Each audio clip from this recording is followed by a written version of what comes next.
Senator Frank Uggan, Senator Guthard, Senator Ada, Tom Ada, Senator Tony Ada, Senator Spauldon.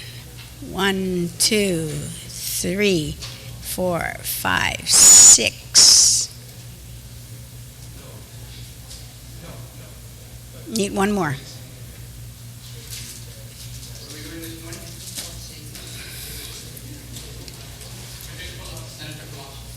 Yes.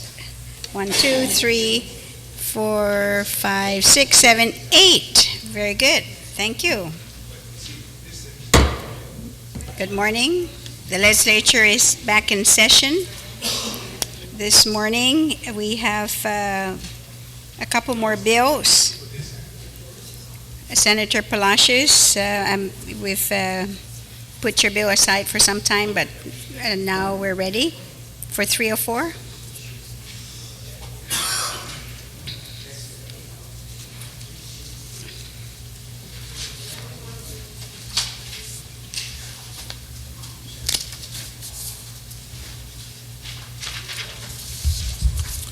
Thank you, Madam Speaker.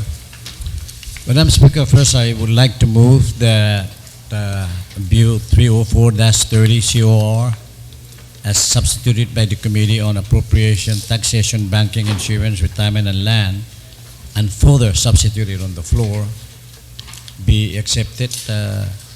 On that motion then to accept the, this was just handed out yesterday, so I hope you're able to find it on your desk. It's a new substitution of 304 and also further substituted on the floor. Does everybody has a copy? So without then any objection to accept, so ordered. Senator Palacios then on a motion for third reading. Thank you, Madam Speaker. If I may give an overview.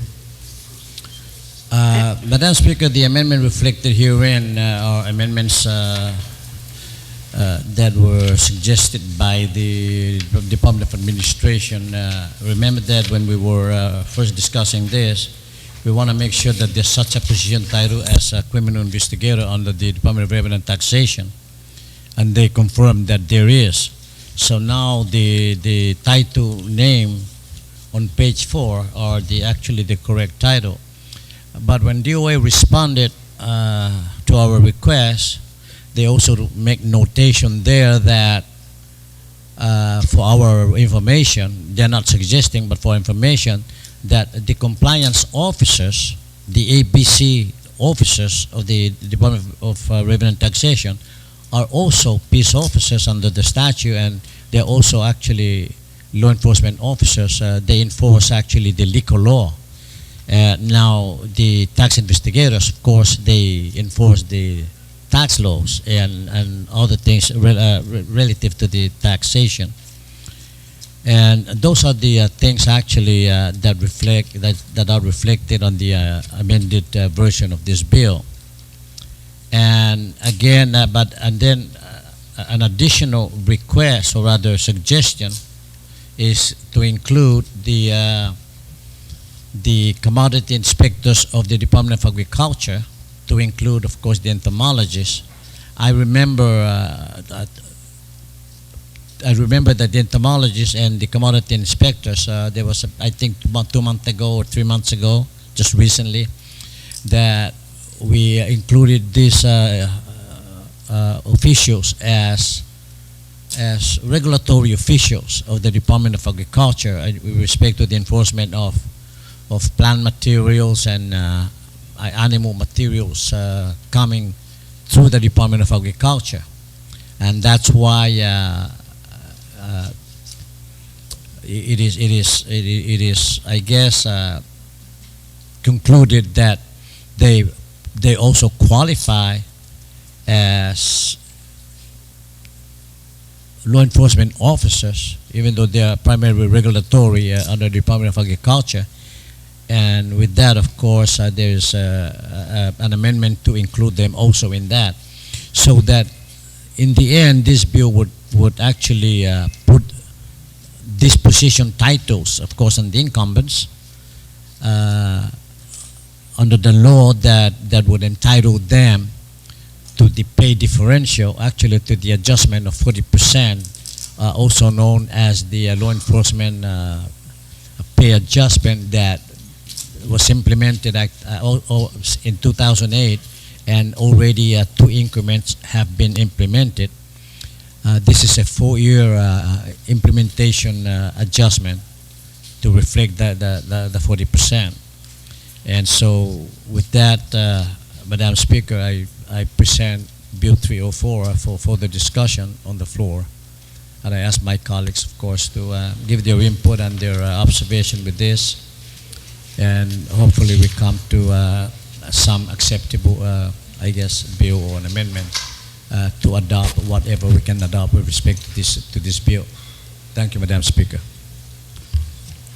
On the motion for substitute Bill 304, Senator Guthridge, you're recognized.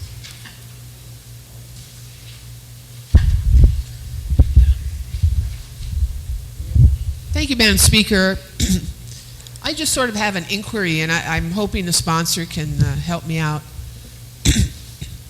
In my own experience in law enforcement, I know that the sponsor graduated from the Guam Police Academy, right? DPS Academy. I graduated from the DPS Police Academy, the reserve cycle. Traditionally, at least in the past, law enforcement officers are certified as those who have gone through an academy. And that was a distinguishing criteria in the past. And I'm just wondering, how does that play into this? Peace officer, I know the term peace officer has expanded over the years, and I think even includes the mayors, if I'm not mistaken, right, Chief? The mayors? Yes. Yeah, in some ways. And are we keeping in mind the need to be able to distinguish between those law enforcers that go through a very rigid academy and then others who may not do that? I know the customs officers go through an academy, the corrections officers go through academy, police officers, firefighters, etc. So maybe I can just get some clarification. I don't object to the bill, but I just need that understanding. How will that affect that past recognition for uniformed personnel that go through academies and are considered law enforcement officers? Senator, do you yield to that question? Yes. Thank you, Madam Speaker. Madam Speaker, there's some merits to the presentation of the previous speaker, but actually the entitlement to any pay differential actually is relative actually to the requirements of the position, in this case, and the nature of the position. Whether the position would require training internally, that's of course the option of the appointing authority. In the case of the tax enforcement officers, they have the authority, actually, they have the limited power of arrest with respect only to the enforcement and execution of, search warrant and petitioning for search warrant and those things, for the acquisition of records, of course. And also with the compliance officers, they have the authority to actually at least temporarily shut down a business that does not have, for example, alcoholic beverage license or something like that. So the entitlement, it actually has to do with the nature of the position and what is required of that. Now, if that requires training, then in the case of the police department, of course, it's very broad. Enforcement of traffic, we know that every day they make an arrest, they wear uniform. But how about the special investigators of the Attorney General's office when they don't wear uniform? But of course, they function in the same way, but they are just attired differently. The same thing, of course, with the revenue officers. We know that when the revenue officers come to you, you see an authority, even the compliance officer. In the case of the commodity inspector, he's the one that says whether they can confiscate that plant material or not. So the law or the position gives them maybe limited authority. So with respect to training, it's not always actually the qualifying element for that, and that's my remark, Madam Speaker. Thank you. Senator Guthers, you still have the floor. You're satisfied, okay? Senator Respicio on the amendment, on the motion. Thank you very much, Madam Speaker. Madam Speaker, I rise to do a couple of things. First is to support wholeheartedly Bill 304-30 as substituted by the Committee on Appropriations, Taxation, Banking, Insurance, Retirement, and Land, and further substitute on the floor. And I also rise to thank the sponsor of this bill for allowing the inclusion and for allowing me as oversight chair of the Department of Agriculture to kind of further address what we tried to address in the current fiscal year budget. I also rise to shed some additional light on the retiring speaker's comment, as well as the good senator from Manilao who asked about these employee-specific duties and responsibilities. Madam Speaker, as you know, in the 27th Guam Legislature, there was a move to transfer the Plant Protection and Quarantine from the Department of Agriculture to the Department of Customs and Quarantine. And if you asked me if there's anything that I regret doing in my 8 years as being a senator, of course there are many, right? But I think the one thing that stands out in my mind is when we moved PPQ over from agriculture to customs. The Department of Agriculture at the time was against this move, and they said that if you move this function from agriculture to customs, you're going to dilute the mission of PPQ. But there was an overwhelming sentiment and urgency to do something like this because, as you're aware, what happened during that time was 9/11. And under the guise of 9/11, when there was a most horrific attack on our country, there was a move to do border protection.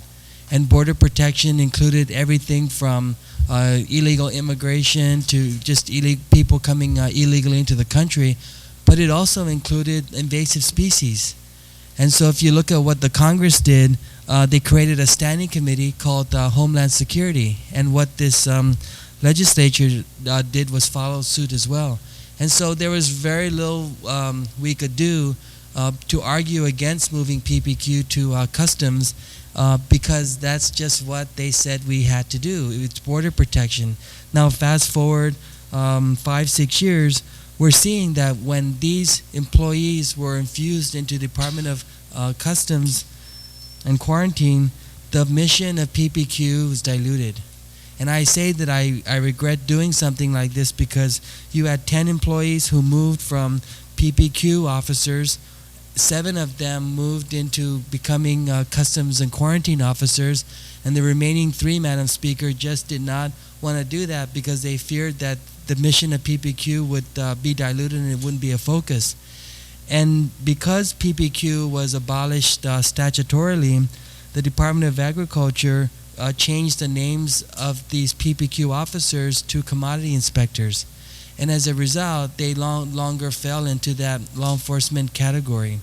And so in the last budget cycle, and this amendment that was included in Senator Palacios' bill was publicly heard. We do have a committee report, and it was included in the Budget Act, and I want to commend our Appropriations Chair for supporting something like this. It was included because we felt we had a responsibility to these employees who kind of fell through the crack, and their own agency admitted, Madam Speaker, that they fell through the crack. And so the Department of Agriculture supports this bill, and at the public hearing, they not only supported it on a local level, they said that the commodity inspector and entomologist positions are public safety positions in that they develop, promulgate, and enforce U.S. and Guam laws and regulations that protect the people of Guam from natural and man-made disasters due to plant and animal pests and diseases, some of which can also infect or attack humans or destroy Guam's economy and tourism industry. And then their counterpart, their federal counterpart, the USDA, says that cooperators of USDA are uniformed officers whose duties include public safety and law enforcement. And so that's why there's some angst and heartache over how are we going to justifiably include the entomologists? How are we going to include the commodity inspectors? And I'm rising to kind of shed some light in the evolution of how these employees went from agriculture to customs, chose to remain in the PPQ area, but that the agriculture, and then in the Budget Act, it was the Department of Agriculture, Madam Speaker, that submitted the language to us, but unfortunately that language was not sufficient in order to sweep these guys and include them in this law enforcement pay adjustment. And so I hope that sheds some light on why we're including these additional employees together with the main bill, which addresses a similar concern with the Department of Revenue and Taxation. I'm also rising to ask our colleagues and making a very special appeal to you, Madam Speaker. I know your concern is the adoption of the Unified Pay Scale. And Department of Administration, for the record, does not support these kinds of piecemealing because they'd rather that it be addressed comprehensively. And for those who think that we should wait for the Unified Pay Study to address these inequities, I say that we recognize through this bill that these inequities already exist and that we should move to address it because we can. And that the Unified Pay Scale would just dovetail nicely if this legislature or future legislature ever moves to adopt something like that. So I rise in support of this bill, and I hope that we can get our colleagues to support this. And I hope, especially, Madam Speaker, that we recognize that my part in this bill is an ongoing effort to try to redress what happened to these 4 employees at the Department of Agriculture and now at the Department of Customs and Quarantine. So thank you for the opportunity to present some of my thoughts on this bill. Thank you very much, Senator Espicio. On the motion, are there any other speakers? Senator Pangilinan? Thank you very much, Madam Speaker. Madam Speaker, I think it's pretty hard to kind of argue the issue with regards to one group of people versus another group of people when the law kind of classifies them in one category. But I really think we need to re-examine as a body and as a government the decisions we're making when we apply this category because of all the other attendant benefits associated with putting people under that certain category. We're trying to address a pay issue here with regards to law enforcement officers. It used to be called uniform officer pay differential. It used to be called uniform officer retirement statutes. And then we went into this law enforcement. And we have to go back at what the basic premise and the reason why, as a category of an employee based upon the duties and the responsibilities and the everyday pressure placed upon that individual in that position description, why he needs something more. And that was the uniform pay and law enforcement pay, which used to be synonymous. And they used to be synonymous when everyone had to attend a training academy, as the good retiring speaker said. But why do we have a different pay scale for uniform officers? It's based upon not just that risk factor for the lives that they put on the line every single day when they go out there with a gun on their hip, a nightstick in their belt, a duty and responsibility to enforce the laws. And it is the danger that they face and how that danger, unknown, faced every single day affects their ability to work and function in the best capacity that they can over a certain period of time.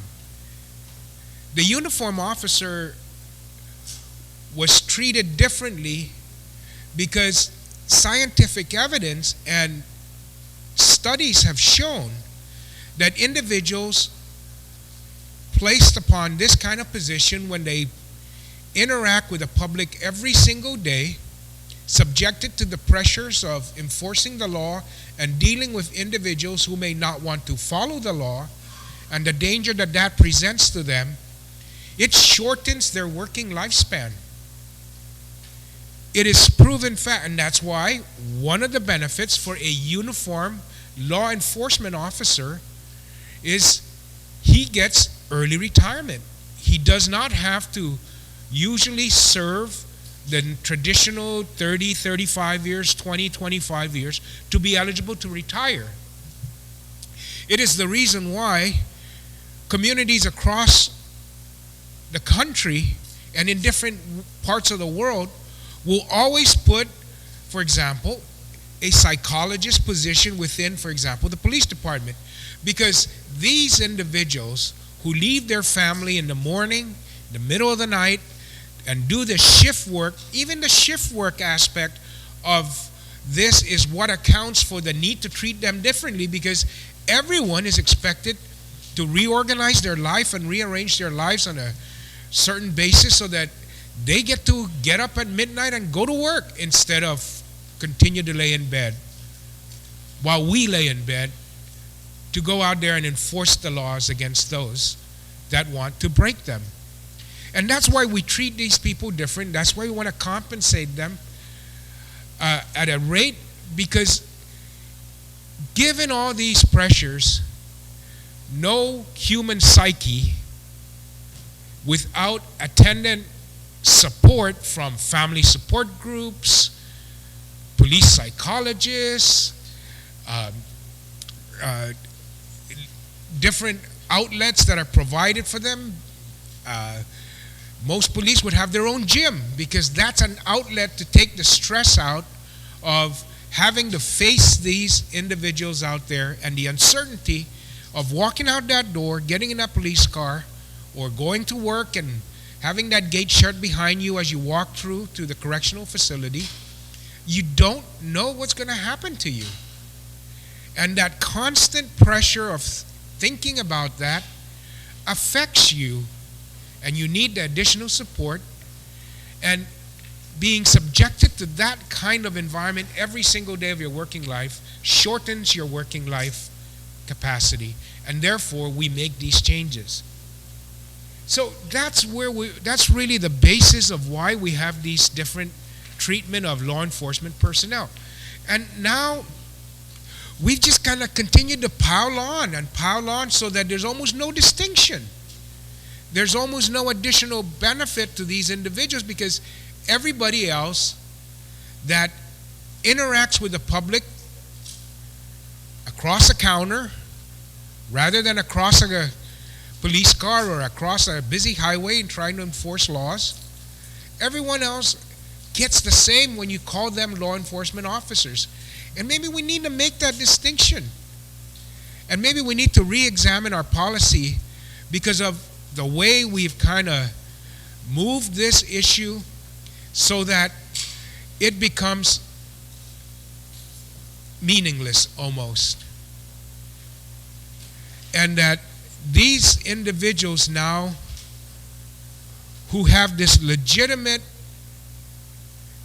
scientifically based rationale for putting them in a different category, that other people get in that who do not have the same kind of environment, who do not have those same responsibilities, who do not have the same decision-making authority that can take someone's life and liberty away, who does not have the capacity or even the authority to make a decision right then and there that may result in the loss of life. Those are the kind of pressures that merit this special category that come with a job. Now we're getting everybody that do not have those same issues and do not face those same issues in the same category. And I don't want to say it's not fair, but it's not appropriate in some instances.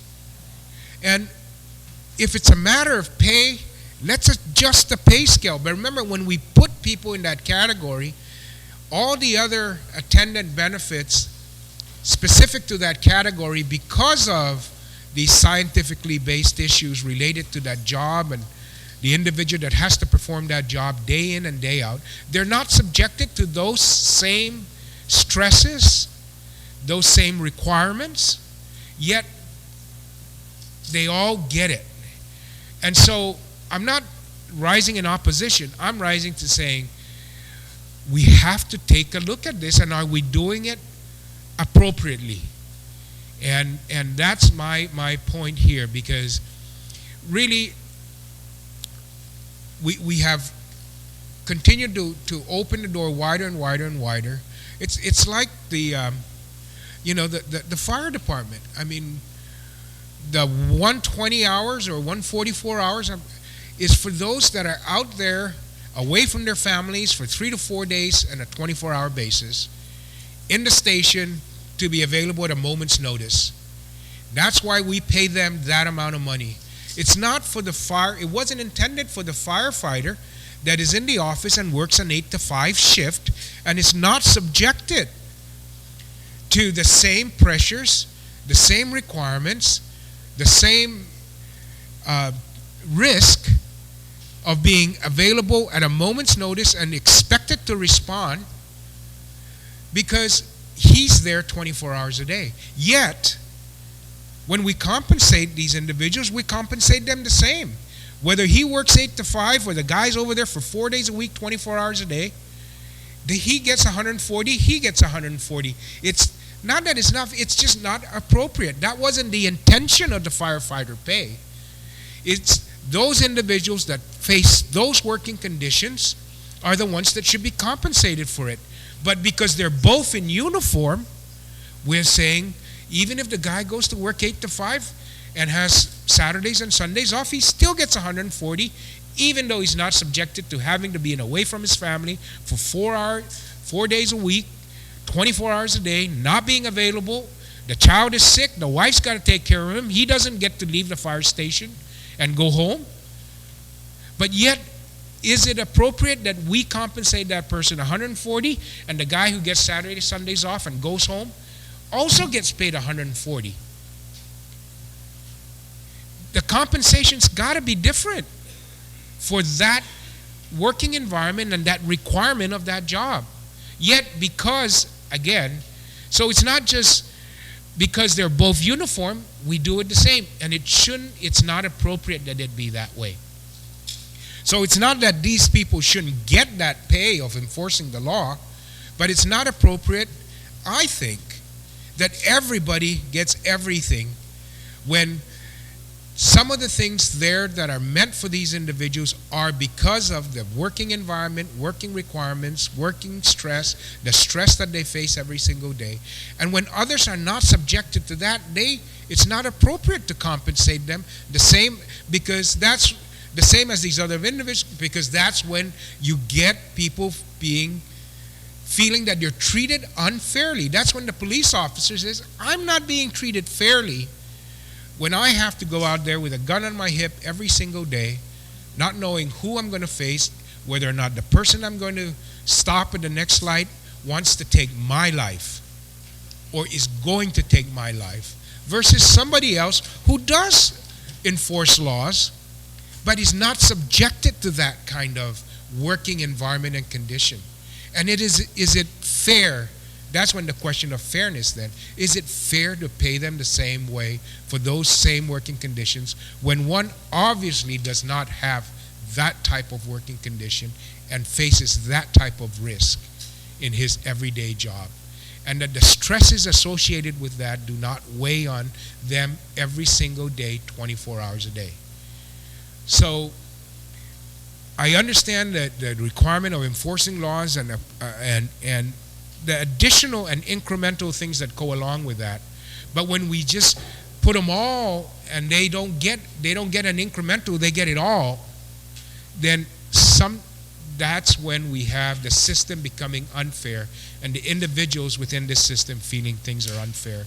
And so we have got to come to some kind of conclusion at some point and make these decisions and re-examine this policy of the uniform pay and the application of that and all the other attendant benefits that follow being a law enforcement officer that were meant for individuals with certain working conditions, certain stress factors, and certain and the resulting ability to work at a longer working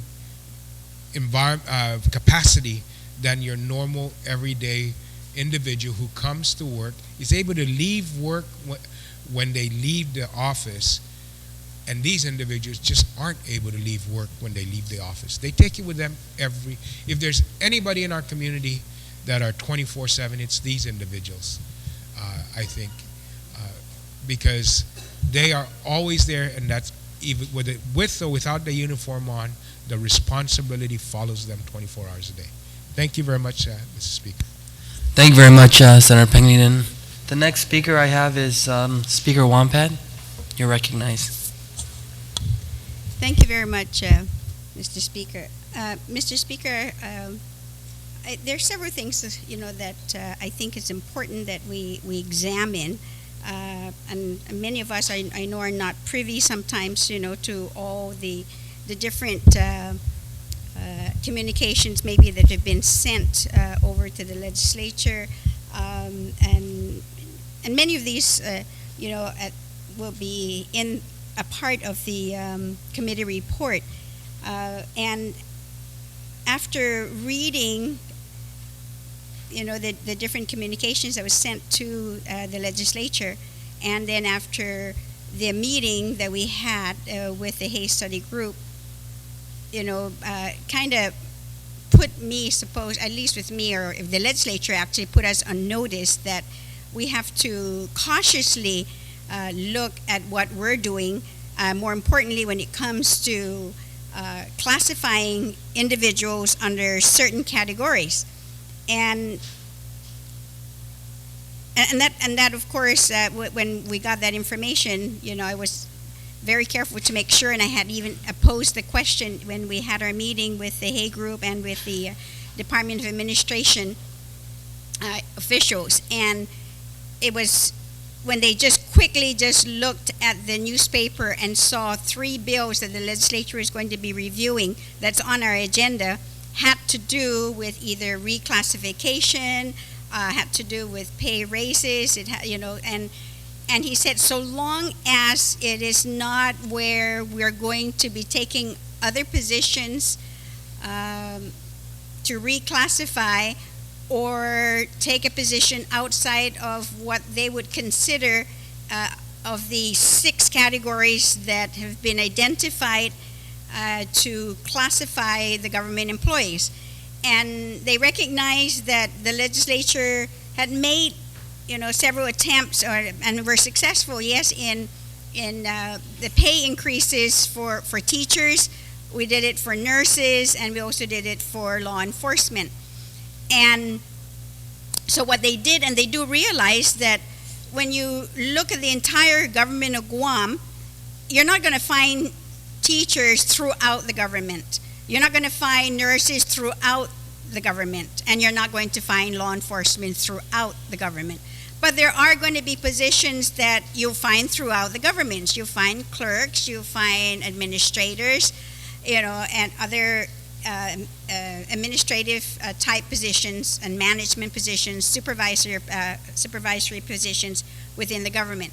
So to make the system work, the new study that was completed, the government-wide study work, was that it was best, they decided, was to divide this up and make separate categories, because the salaries for these individuals will be truly peculiar to that particular position, because you cannot equate a teacher in the school system with a nurse, and you can't definitely equate a nurse with a law enforcement officer. So you can't put those individuals or those positions in one category the way we currently have in our whole classification of employees. And of course the question was that, well, Why then was it done at that time? And at that time, yes, it was appropriate then, but times have changed, the economies have changed, and therefore it has pushed certain positions to the level where it becomes not only very competitive, but very difficult to recruit and retain. And we all know that because we saw that when Las Vegas was building schools almost on a daily basis. We're out here recruiting our own teachers. We saw also that throughout the United States it was very difficult to recruit nurses, to graduate nurses in all the different nursing schools. So they were coming out to Guam also recruiting. And then we heard the same argument with GPA when they wanted to reclassify their employees as well and to allow them to do that because they were losing a lot of their professionals, again, to other companies in the United States. And that was one of the reasons for that request. And so on. So what I'm actually getting at too, Mr. Speaker, then is that when they've done this, then it kind of sets already exactly where we would like the government to go. They want us to set what we call a unified philosophy for the government, that this is what we want for our people, for our workers. And hence then the 6 different categories of workers. So you have, yes, the nurses in one category, you have educators and the health professionals one category, you have teachers in one, law enforcement people in another, you have elected officials, you have government-wide individuals, professionals, attorneys. All those have classification because they're on the basis of their training and specialty that they needed to be classified separately.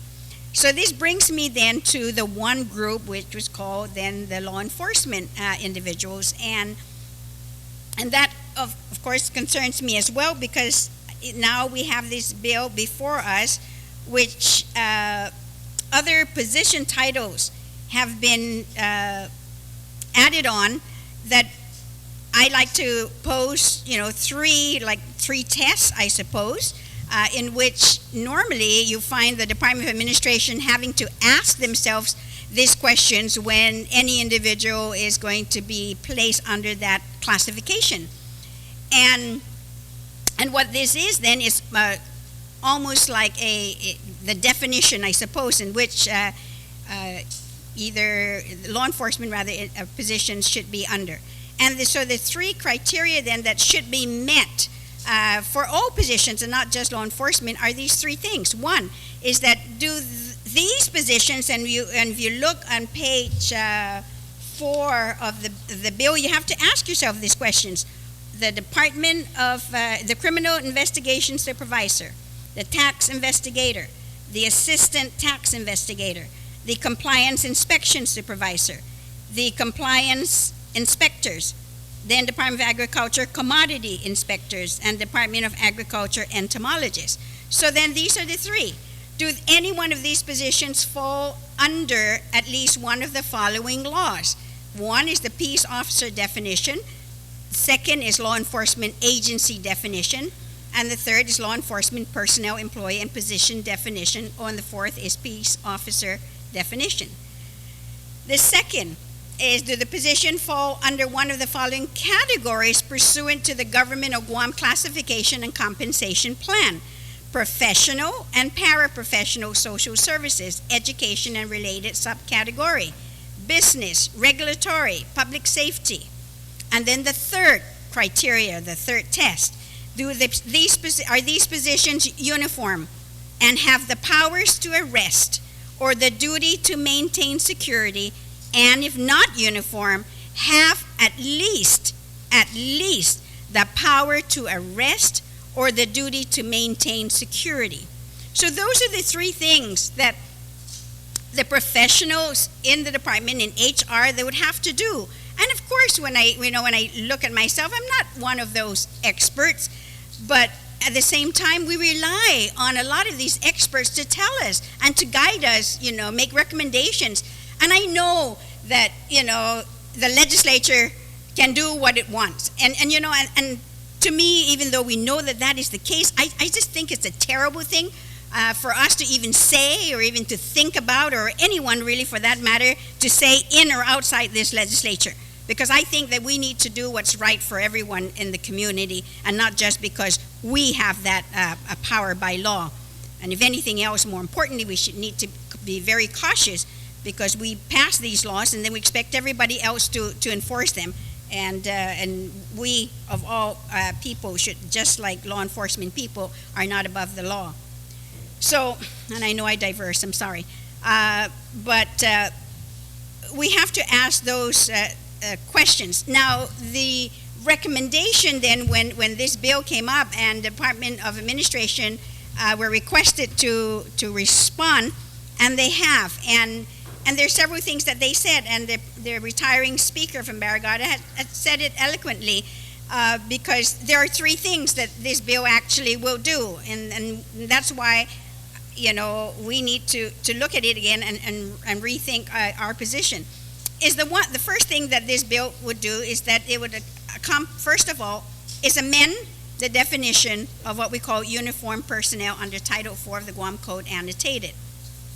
Because once we do that, then a second thing kicks in, and that's in there in the letter as well from the Department of Administration, is that with this amendment then, what happens then automatically is the positions of a commodity inspector 1, 2, and 3 and the entomologist would be accorded the ability to retire earlier than any non-uniform personnel.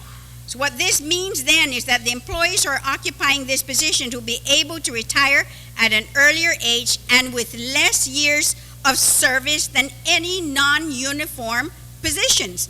So that when you do these, you have to remember, we're not just doing this because we want to be able to, and that brings me to the third one, is to classify them under law enforcement, and then automatically it will be retro in this bill to the time when we did the 10-10-10-10 for law enforcement, is that automatically then the third thing is that retroactive to October 1, 2008, that these individuals now will be granted the same benefits as those in public safety and law enforcement positions. And I don't need to go in at length and talk about exactly the stress, the level of stress that law enforcement personnel go through. Their lives are at risk, you know, on a daily basis. And so you just kind of have to ask yourself this question, whether truly these positions do fall under that category. So one, then, is it appropriate for this body to amend now the definition of uniformed personnel? I mean, yeah, we can do anything. We can go in and, we can just say that, the sky is red and by law, but whether it's true or not, doesn't matter. We passed the law.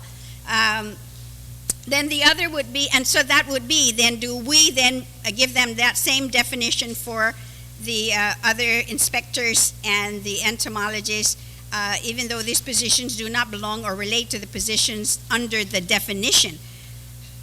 The other is, and this again, I caution our colleagues, because when this happened, immediately everybody started to look at their position and are asking, well, what about me? Don't I fit in that category? Let me see if I can have, my position changed so that I can fit there and fit that definition. So now we're also going to be looking at other positions, and I don't even know if I even want to mention this, because maybe I might trigger some thoughts out there, ideas, and now they're going to come to the legislature and say, what about me? So what about me as a biologist? What about me as a physical science major? What about, me, like, for example, the foresters and the fish and wildlife technicians? What about, and we did this just not too long ago, the public health inspectors, the environmental inspectors, the environmental health specialists, and what about DPW inspectors? I mean, gosh, where are we going to stop?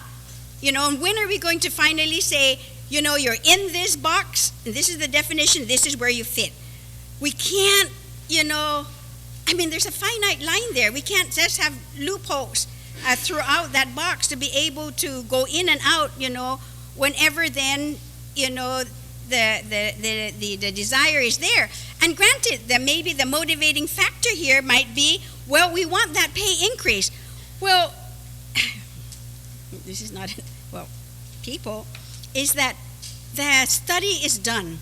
And when we adopt that uniform pay study, then what happens then is that, or at least what we've seen and heard rather in the briefing that we had, was that because of our actions with law enforcement, for nurses, and for educators, and in the total then research and evaluations then in terms of where everybody should be, although overall it's 59% behind the national standard. But for some others that we already in the legislature has made some decisions to do, is that we've brought those positions up closer to and have already lessened the gap, up to that 59%. So we're very close with those guys. So if it's a money issue, then by adopting that uniform philosophy of having those different categories for these different position titles in the government, is that those positions will eventually move up and close that gap if they're at the 33 percentile. And I wish I had I don't know if anybody has the Hayes study, report that they gave us. Does anyone have that, just in case? Maybe somebody can talk about it then at least, so you can show then the gap from where we place them by law when we did the reclassification, and where we would like to bring them up based on the study. And granted, I don't think you'll find anybody in this legislature who doubt at all that the pay schedule for government employees need to be adjusted. I say that again. There is no doubt in this body that the pay schedule needs to be adjusted for everyone. But we've got to be cautious in terms of what we're doing. We just spent hundreds of thousands of dollars for this study. And we also know that DOA had done an extensive research just to even address the criminal investigating supervisor, the tax investigator, the assistant tax investigator. And they don't disagree with those positions. As a matter of fact, they even recommended that there be a fourth one, and that's the compliance inspection supervisor. So we know then that they're really working and doing their due diligence and their extensive research to make sure then that, we really don't leave everybody out, that they've even made that recommendation to include the compliance inspectors. It's very hard to swallow right now, honestly, because then these other positions are professionals. And once we open the door for other inspectors, then the floodgates will definitely open, like I said, for all the other inspectors throughout, the government. And I'm not against the bill. I am, however, not in support of, in page 4, lines 19 and 20. And I guess nobody's going to make that amendment, so I'm going to make the amendment to delete those two.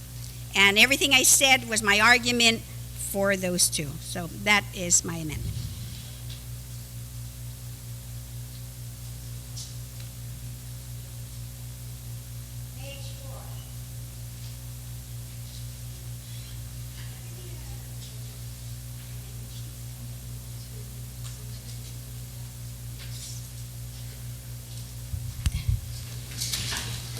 Your amendment. I think, yes, my amendment is on page 4 is to delete lines 19 and 20. And I know a colleague had said that in the title, but that will be addressed when the legal counsel, if it passes, of course, then legal counsel would have to make I'm sorry?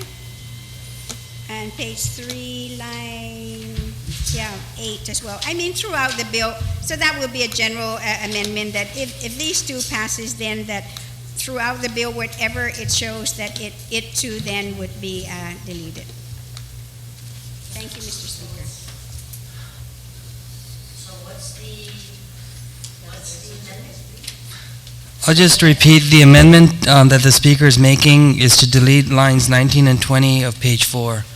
And then, and if it passes a general amendment, the legal counsel then that will make the corresponding corrections as well in the title or in page 3 where they're mentioned, and in page lines 4 and 5 as well on page 4. I mean, wherever else then that they're mentioned. Okay, And and I will put it down in writing. okay, very thank much, you. Mr. Speaker. And the amendment is to further authorize the legal counsel to remove any references to those positions contained in lines 19 and 20.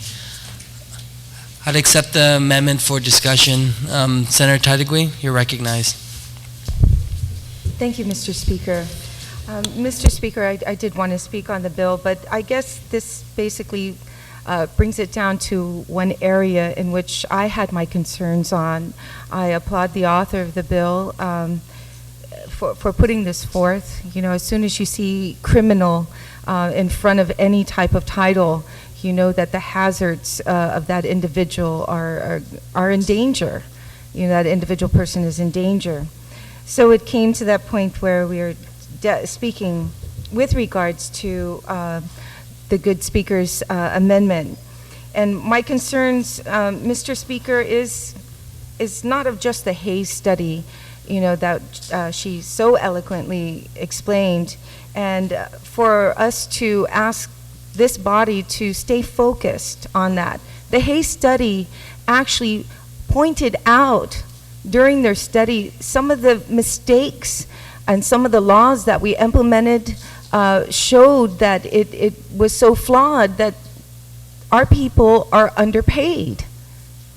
And some people are overpaid or right on that level that they should be.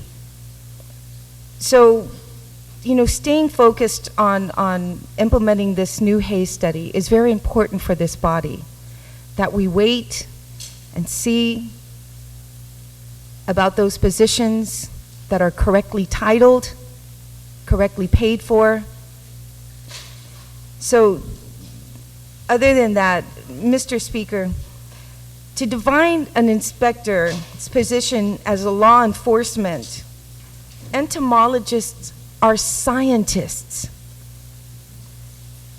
Their specialty is to study insects.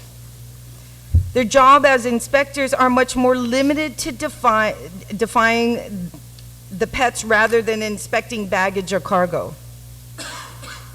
If the entomologists are routinely doing field inspections on cargo, then maybe their jobs need to be reclassified to some other title. The way the agriculture inspector works elsewhere, field inspectors bring the suspect insects to the lab, and the entomologists will determine the species, the suspected point of origin, and the possible adverse effects that it may have on Guam's ecosystem. Inspectors, on the other hand, are investigative personnel, and they look for contraband, food, or crop products, and they have the authority to confiscate or sequester cargo or baggage. That's an inspector. If more than 50% of the job duties of the entomologist involved of the job of inspecting, then maybe their titles need to be changed. That's if 50% of their duties. Then maybe we should think about changing it to an inspector.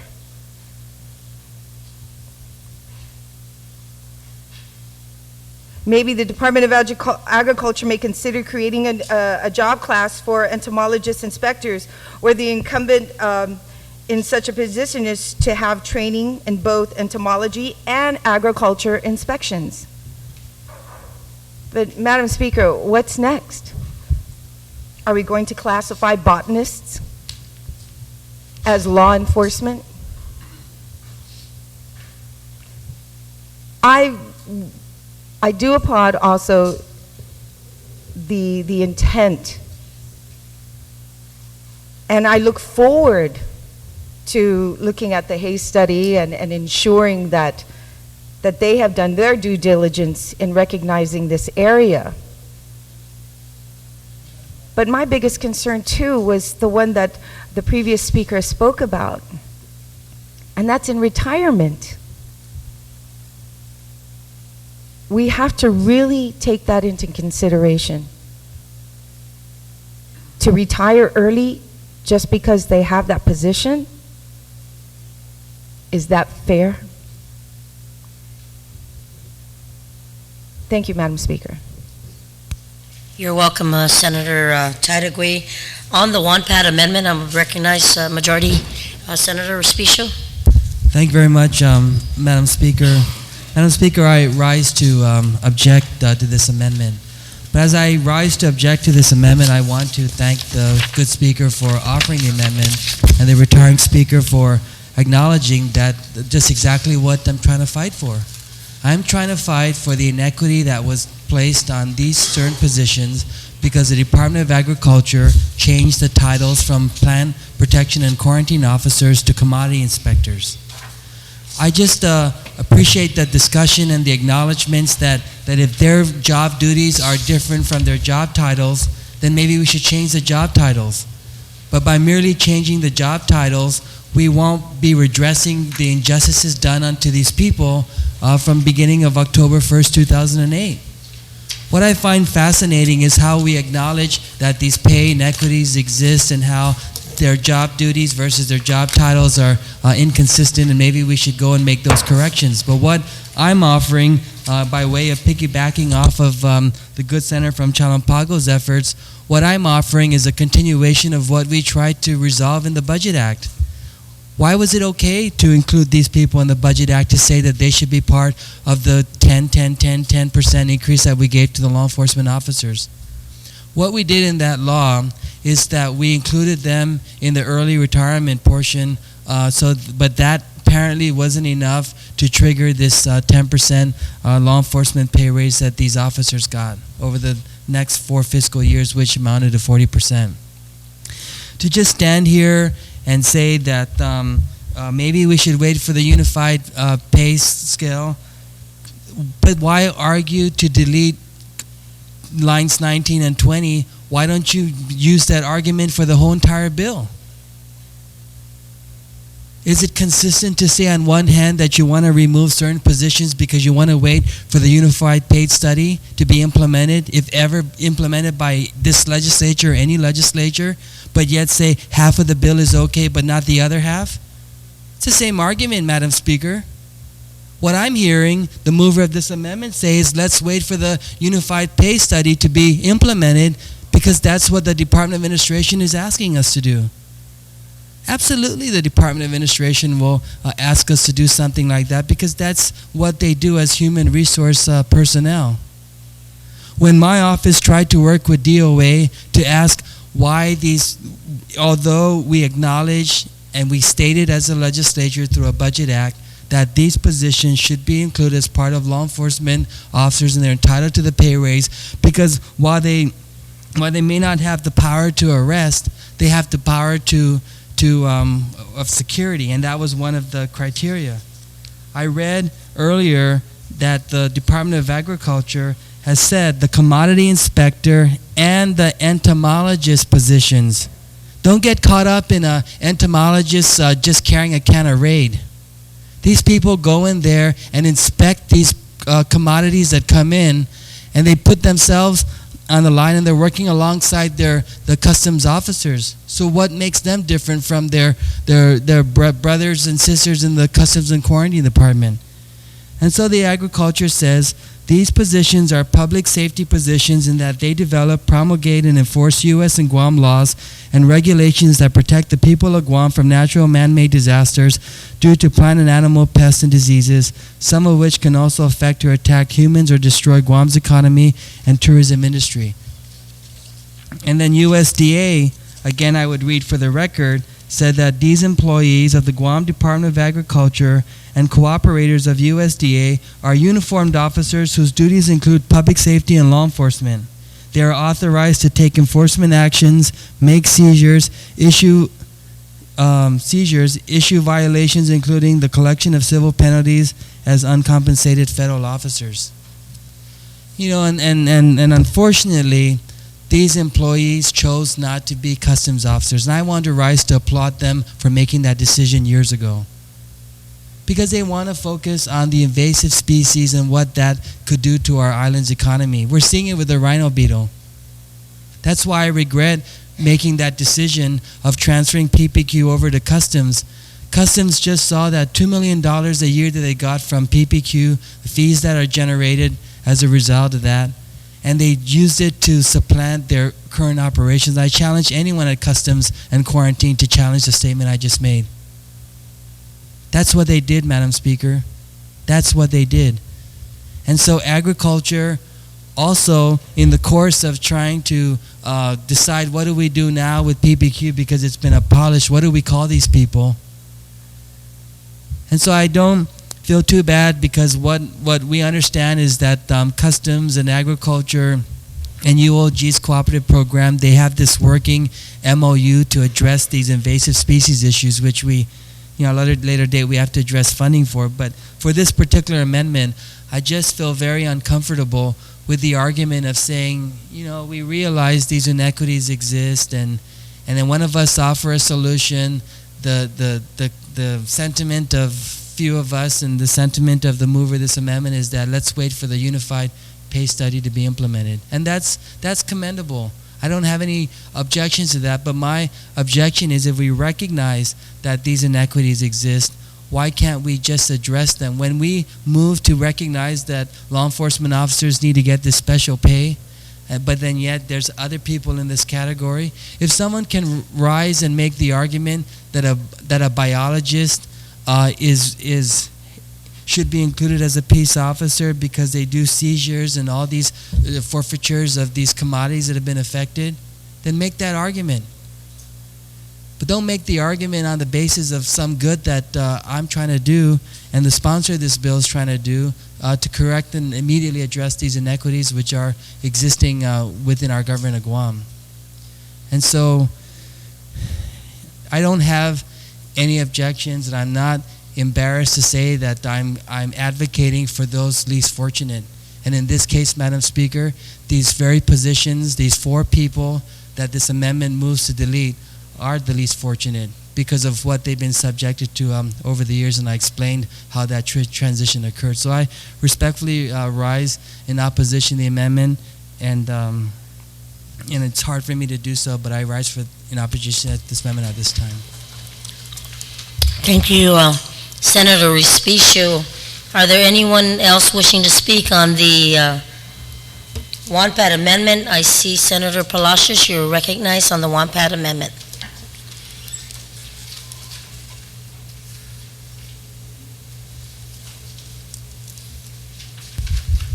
Thank you, Madam Speaker. Madam Speaker, I just want to share with my colleagues my own observation with respect to the nature of work of the commodity inspectors. My understanding is that the commodity inspector actually is a specialty enforcement in the enforcement, of course, of plant material entering the island, such as just mentioned by the retiring speaker, and also, I guess, animal tissues and specimens and so forth. Now, that is the enforcement part. Where the entomologist comes in is that the entomologist actually is the final determination as to whether such plant material or such animal specimen may be imported or not. And so he makes the judgment. And so that is where I see the relationship, because it's actually relative to the work of the inspector. The inspector is actually, I look at these things and perhaps maybe determine at the onset, seize the property, but it still has to be examined. Now, any further than that, I guess it depends, of course, on I guess the sentiments of the members of this body as to that would be sufficient. But indeed, there is an enforcement element in both titles that I see it, and that is the enforcement of the pest control going into this island. A good example, of course, was just mentioned by the retiring speaker. Also, smuggling of animals, they intercept this. Of course, Customs and Quarantine do this too, but the commodity inspector, this is their specialty. They are trained to do this. And with that, I want to share that with my colleagues. Thank you, Madam Speaker. Thank you, Senator Palacios. I have on the amendment, Senator Frank Blas Jr., you're recognized. Thank you, Madam Speaker. Madam Speaker, sitting and listening to the discussion, and to passionate claims made by everybody with regards to the amendment that's before us, the bill that's before us. I think it comes down to, very simply, why we classify these individuals, where we classify them, why they receive this extra incentive, this extra pay. Madam Speaker, let me just open up a general question to the body. How many of you have been shot at any time during your career? How many of you have had to pull out a weapon and make a decision whether you should shoot or not shoot? How many of you have seen your colleagues die because the crook, the perp, got the edge at that split second? How many of you have nightmares still?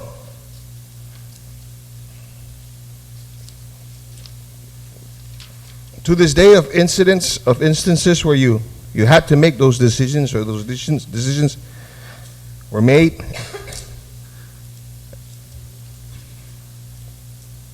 and things occur.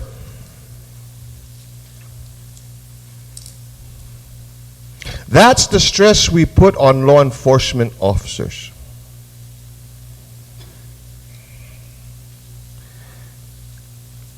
That's the stress that, and when you really think about it, the pay increase, the chance for early retirement,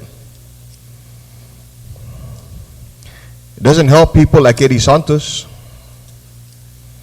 Manny Aquino, Douglas Mashburn.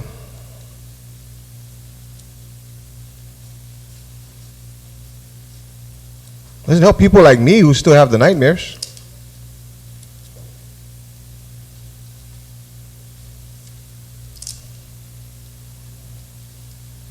Now, then look at the list that we've got before us. Ask yourself if they're going to experience those things in their times of their lives.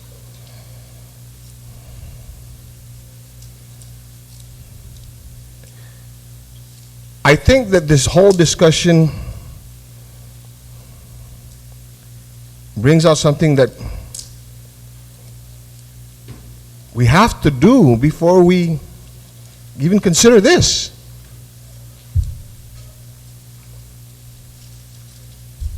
Because as one of the retiring speakers had stated, then we can have somebody come and says, well, what about me?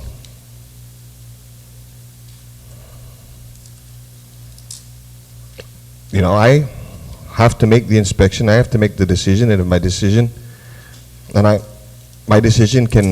will determine as to whether or not this product, this plant, this animal will be able to come through or not.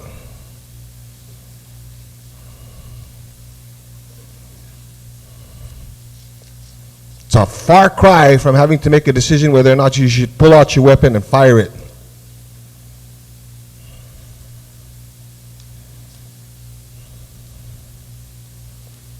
Let me add on to those discussions, or to that listing of individuals, that's going to, why me? What about probation officers? Yeah. Okay. Well, process servers.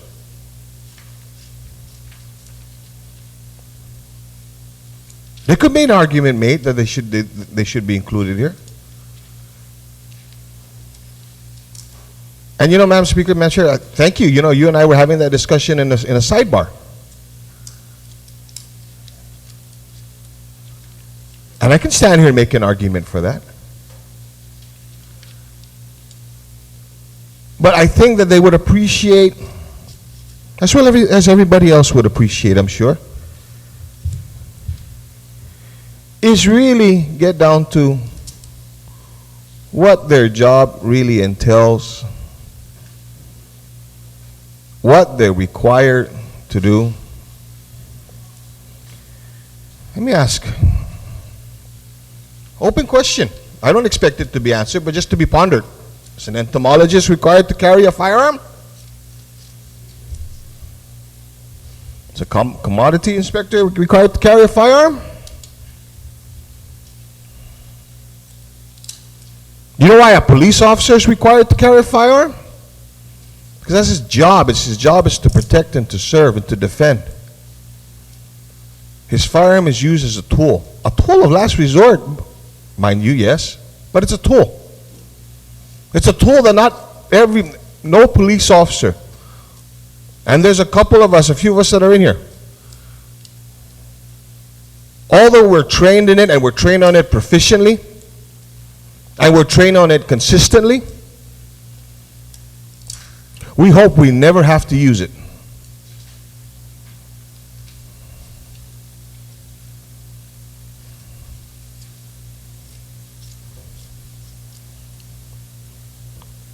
And see, society recognizes this and society provides them.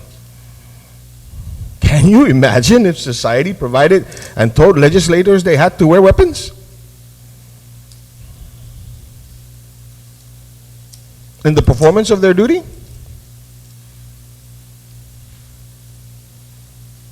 But you know, other than the weapon, you know, that police officer has, or that law enforcement officer has other tools that he carries or she carries with them, other than that weapon.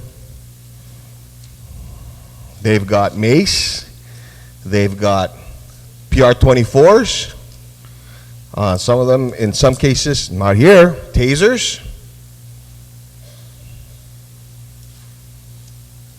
And to some degree, and can be used as a weapon, handcuffs. Entomologists required to carry any of those?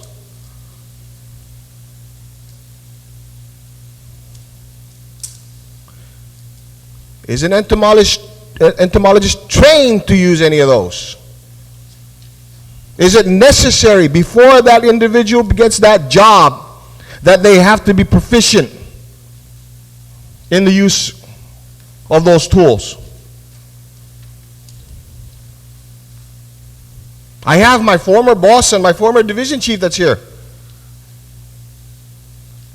I'm sure they can attest that if I didn't qualify in my firearms, if I wasn't proficient with my PR-24, that I wasn't going to be able to do my job.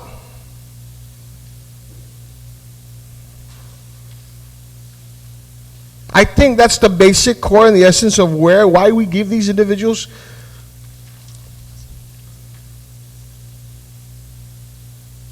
these, for lack of a better term, incentives.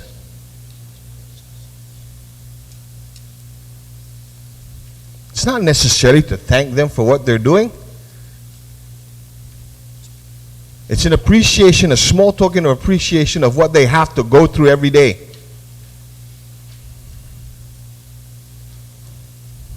Do you know what it's like when you have to go into a group of rowdy individuals to protect somebody, and you're the only one there, and you're going to have to wait for 2 to 3 minutes for backup, and you still have to do your job?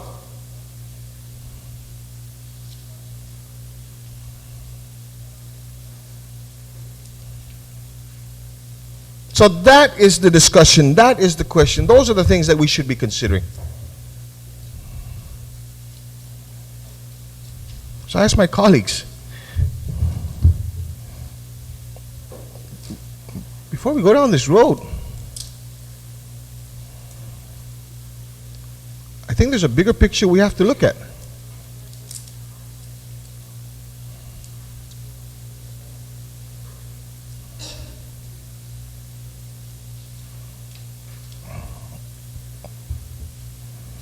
You know, one of the discussions we should have here is in those definitions and providing it to them if this is a requirement for, if a weapon is required to be carried by a law enforcement officer, we should require them. We should see whether or not they're required, and if the requirement also consists of annual training.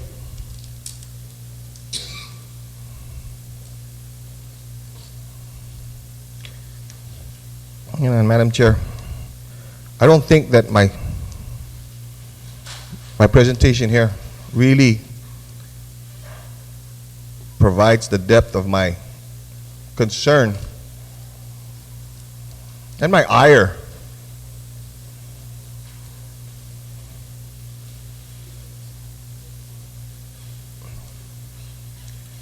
of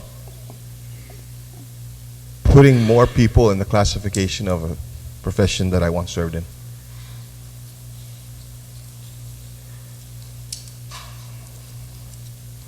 Just because they inspect.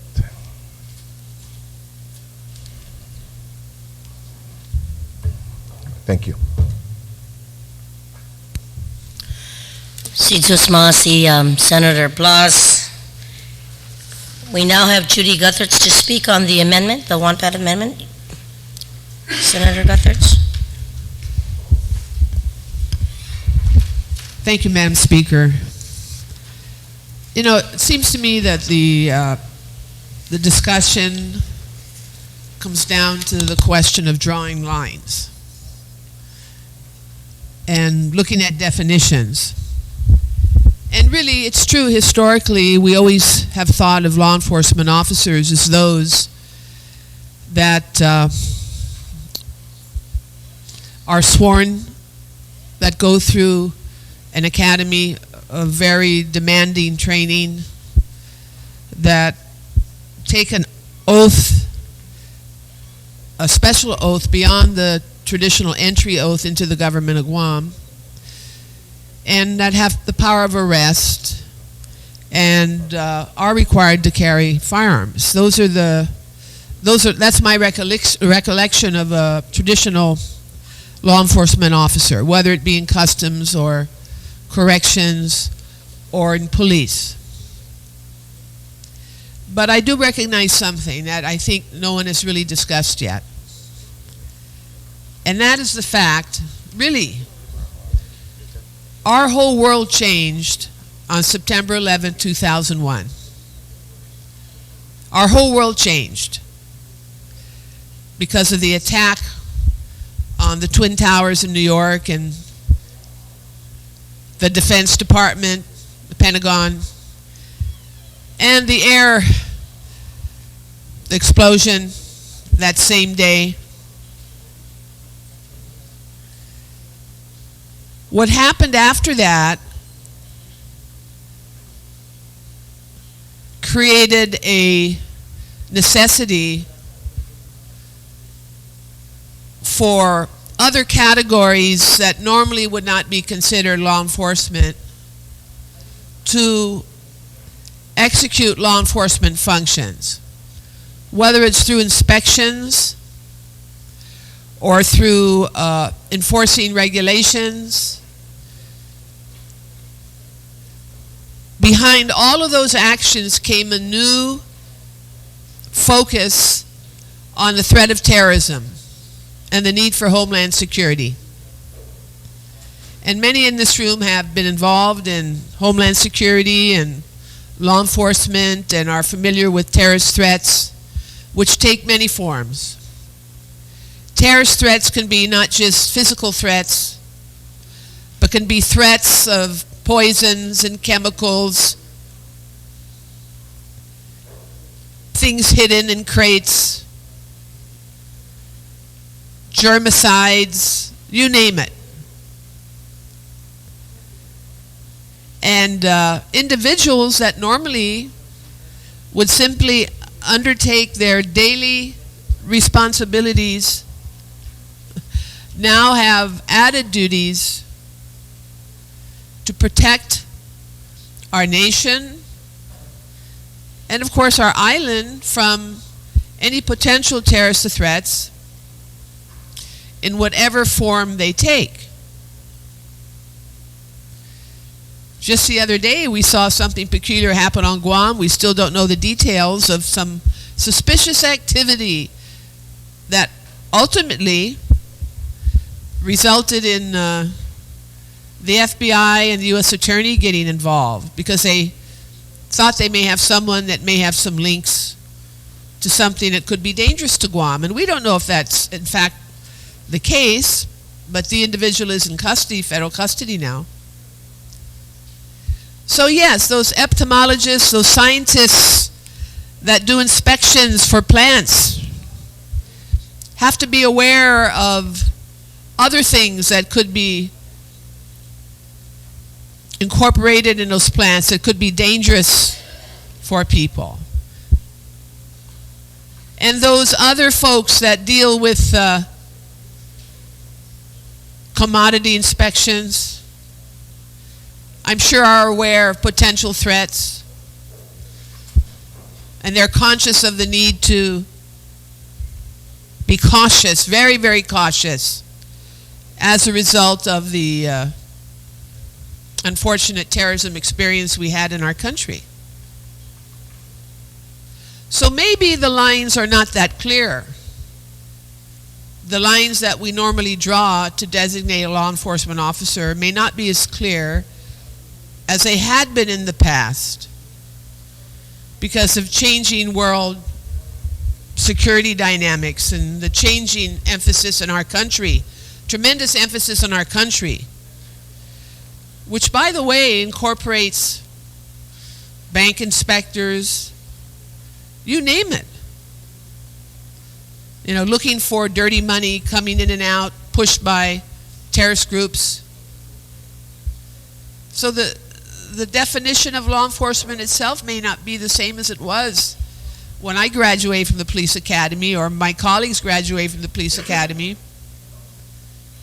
And yes, I'm the first one to respect what our law enforcement officers do in uniform and what they do in their investigative roles and particularly the dangers they face. But we cannot simply dismiss and not recognize that there are others in this government that face equal threats in different ways and might even face these threats before the traditional law enforcement officers do, because they're the first ones to encounter the plants and the chemicals and the potential commodities that are infused with poisons and things of that nature. So I just want to bring that up, ladies and gentlemen, and ask my colleagues to consider that as we try to figure out this amendment and the bill itself. That law enforcement has changed because of the threats we face, and there are more people in government, whether it's in the federal government or in the government of Guam, that deal with these threats on a daily basis. Thank you very much. Buen provecho, Senator Gotherts. Are there anyone else wishing to speak on the WANPAT amendment? If not, Speaker WANPAT, please close. Thank you very much, Madam Speaker. And, and I appreciate everyone's, testimony as well and position on this particular amendment. And, I realize that sometimes we say that, gosh, this is just not a popular thing to do.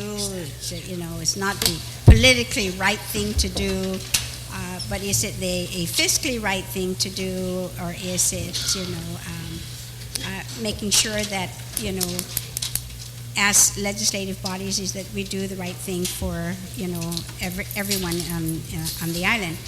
And, and the retiring speaker is correct that because of 9/11, it has really changed, the whole makeup of how then are we going to provide not just national security but local security. But and unfortunately in that case, of course, it makes it, of course, a lot more difficult for people around the world to freely move anywhere because of all these homeland security enforcement laws. But when you really stop and think about it, Madam Speaker, is that every federal law, every local law that's been enacted for departments and agencies and for the people to follow must be enforced. And they must be enforced by every department and agency. Take, for example, the Department of Labor. They must enforce labor laws. The wage and hour division must make sure they enforce that too as well. So does that mean then now are we going to stretch it to that point then to say because every department and agency is tasked, has that fiduciary responsibility to enforce federal laws, enforce local laws, that now they're all law enforcement individuals? And for the most part, even we as civilians, have some civilian responsibility too, that if we see any laws being broken out there, that we have this, responsibility as a responsible community member to report it. So, that's of course I know really stretching it. I just like to and please indulge me this a time in which then to just clarify some things and granted and I appreciate the letter that was sent to the chairman on natural resources from the USDA side and from the Department of Agriculture director here in terms of saying that they are law enforcement officers. And I was able to pull out the job classification of an entomologist. And the entomologist administers, plans, directs, and coordinates pest management projects and programs and pesticides and herbicide-related activities. The entomologist identifies and classifies species of insects and allied forms on agricultural imports and materials and locally grown products. The entomologist studies and determines insect distribution and habitat, pest eradication and materials and locally grown products. The entomologist studies and determines insect distribution and habitat, pest eradication, and recommends methods to control and prevent importation and spread of dangerous species. The entomologist formulates, interprets, implements, and coordinates the enforcement of rules and regulations pertinent to plant protection and quarantine. The entomologist coordinates with professionals of other disciplines, local and federal officials, on matters relating to entomology and pest management projects. The entomologist reviews, comments, and maintains records and data on all plants and activities relating to entomology, pesticides, and herbicides. The entomologist keeps abreast of current research, methods, and practices pertaining to entomological activities. The entomologist participates and represents the department in public forums, conferences, and meetings, prepares reports, publications, testimonies, and position requirements as required. And my colleague, of course, from, where are you from, Zach? Barragata, the other Barragata, to my right, asked this one question. Does the entomologist require then the knowledge and skill and requirement to be able to handle, any one of the weapons that he mentioned? I don't know any one of them. I mean, I've handcuffs, yes, and a pistol, a mace. I don't know what the others are, but PR-24. PR-24. I don't even know what that is. I just think of PR, public relations. But, all those types of weapons. And, and he asked that question and didn't expect anybody to answer that question. And I'm not going to answer it either because I think we all have the answer. Now, the commodity inspector 1, 2, and 3, and, I'm not going to go over every one of them, but let me take at least the 2, because then the 2 would be some of the 1, and then the 3 more as a supervisory capacity. But the commodity inspector then inspects agricultural fields, wholesale and retail establishments, processing plants, and handling facilities to ensure that the production and marketing of agricultural produce conform to established federal and local laws and regulations, investigates violations, prepares case studies and findings, and testifies in court as required. The inspector examines fruits, vegetables, and related commodities to detect unclean or diseased products. The commodity inspector selects random samples of questionable products and tests or examines them to determine quality, condition, color, size, grade, using gauges, scale, and other devices to cut, measure, weigh, and otherwise determine conformance to standards. The commodity inspector issues egg permits and inspects shipment on arrival, conducts visual inspection of eggs for sale in storage and display facilities, and notes violations and the need to take corrective action in accordance with established requirements. The commodity inspector assists farmers in marketing activities, the processing of necessary documents and forms for financial assistance, and in obtaining other available services and programs. The commodity inspector monitors local production of fruits and vegetables and market prices periodically for forecast activities.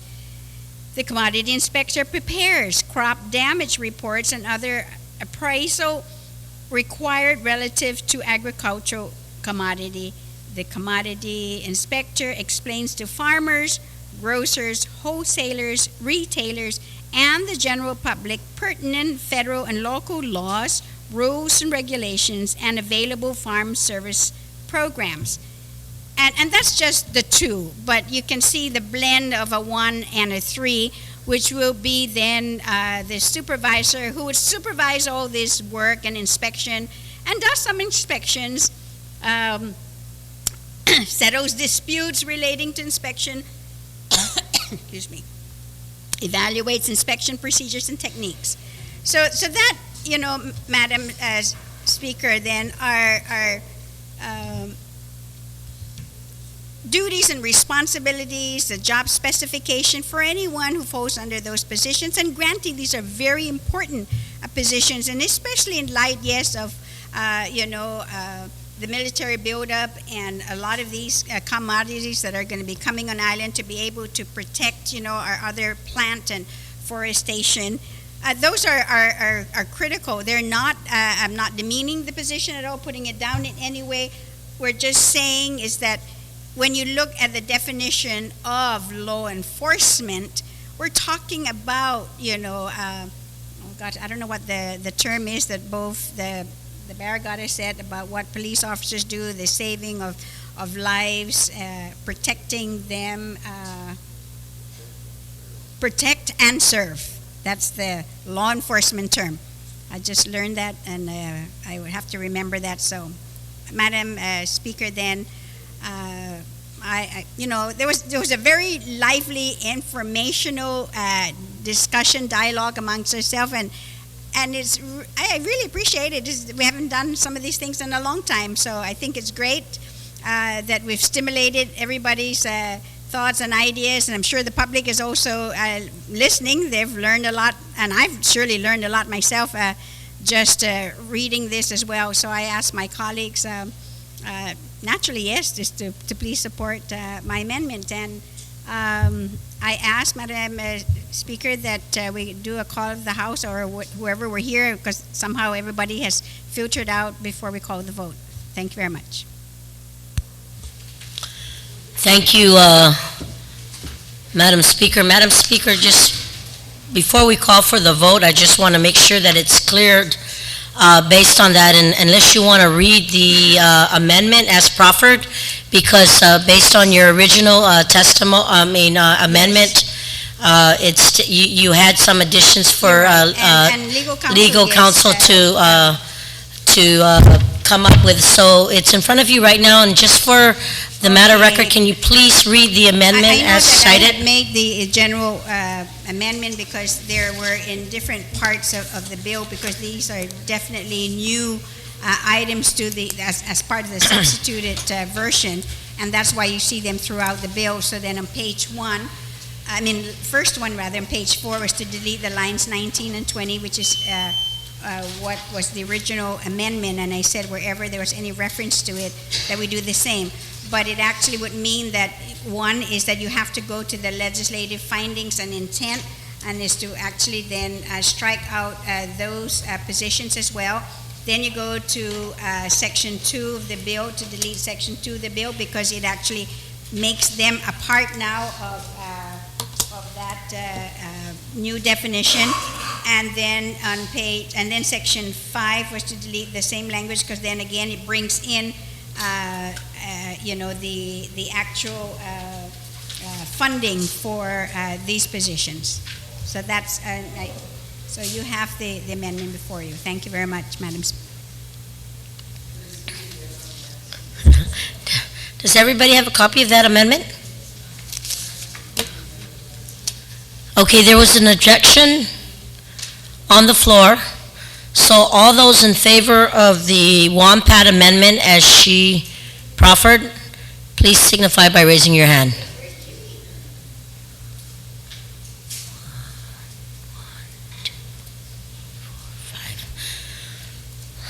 Motion fails. Speaker WAMPAT, you still have the floor on the main motion. Would you continue to speak? Would you like to continue to speak?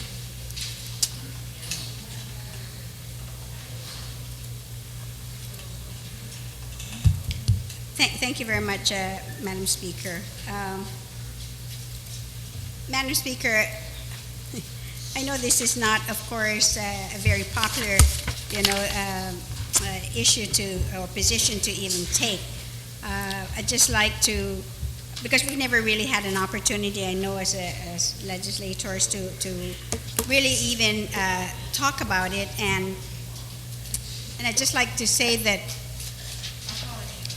every time, because we've been doing this, I think, for some time, when we kind of piecemeal, and I'm guilty of that myself, because I supported the legislation. I remember years ago when because we were losing a lot of our nurses, to make the pay scale different for them and to allow that pay increase. I'm also guilty of the fact that I had proffered the bill in which teachers will get that pay raise, because we were really losing not just teachers to the United States, we were actually losing our teachers to Dodea, because they no longer need to go off island to recruit them, so they recruit them from our own pool of teachers. And yes, I'm also a part again of the legislation in which we had given the pay raise to law enforcement. And all that while, though, that we were doing that, always in the back of my mind, I'm always thinking is the overall picture and what it is that we're doing, because we sometimes have this tunnel vision, because we just focus only on that, and we're not really looking at the entire government of Guam. And that was the reason that when last term, our colleague, the former senator, Dr. Dave Shimizu, had proffered this amendment, because he was also very concerned about the employees at Revenue and Taxation, that they've always been underfunded. They've never been able to fill all the positions that they need. That is the primary department in which they'll be able to bring in the monies to be able then to provide for the government to function, for this legislature to appropriate all those monies, and wanted to do as well a pay raise for those individuals, and I appreciate the fact that he's actually stepped back, and this whole body stepped back too, and said well, maybe we really need to do a comprehensive a government-wide study, so that then we can stop this piecemealing, and then in that whole briefing, and I was able to pull out now the actual study here, where it really talks about 6 different pay structures, and which it has the executive pay structure, which includes directors and all line agencies. Then there's the nurses pay structure, which is totally different. The law enforcement officer pay structure, educator pay structure, the attorney pay structure, and a general pay structure that's the equivalent of a unified pay plan. And what this does, of course, is that it has definitions, and it has positions and again criteria in which what positions would actually fit in every one of those categories. And then one of the questions that we asked, because we had wanted to know then where would mayors and assistant mayors fit in, because then we said, well, they're peace officers themselves by our definition and law. And then in addition, however, this is their response is that in addition, there will be, quote unquote, a rate of pay positions such as the governor, lieutenant governor, and judges, and the mayors and assistant mayors fall under that category. So, I mean, yes, as legislators, we can do anything, that we want, and we can put everybody as peace officers, like I said. And if I take the definition and the position that a previous speaker had shared with us, a former police chief herself, that, because of 9/11, it has really kind of changed everybody's position, job description in a way, and what it is that they need to do to protect, everyone as well because of 9/11. But then now here, so I asked that question, then do we then take now the mayors and assistant mayors, and now we not make them mayors and assistant mayors and put them under the rate of pay because they're peace officers? Should we put them under peace officers too? And of course, the response was, we got to choose one or the other, and it cannot be both. You can't, both in the sense of the rate of pay. So, Madam Speaker, I guess that, does it basically, for me. Overall, I can't, not because my amendment failed, but this truly, I feel for me is piecemealing. It does not address, does not fix the problem that was discussed earlier about PPQ, because I think we need to do it right if we're going to do that. Redefine it instead in its proper classification where it should be, but not necessarily just because, that's not righting the wrong that was done.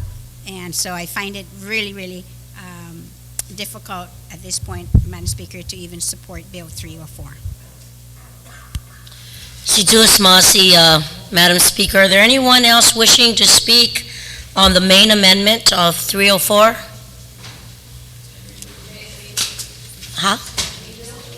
We're on the main bill. She just, on the main motion?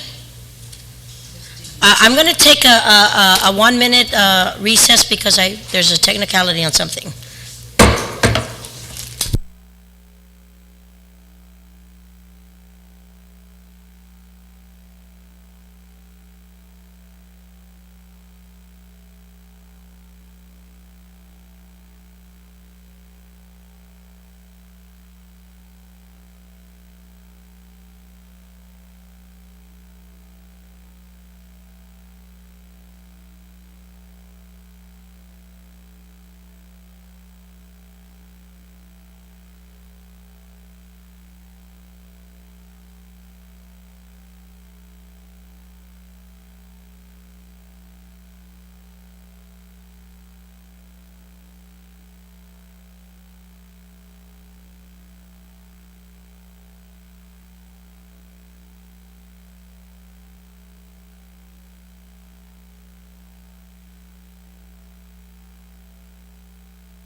This legislative session is called back into order.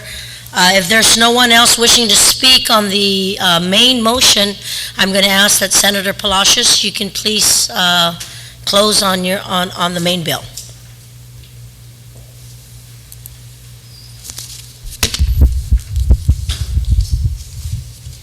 Thank you, Madam Speaker.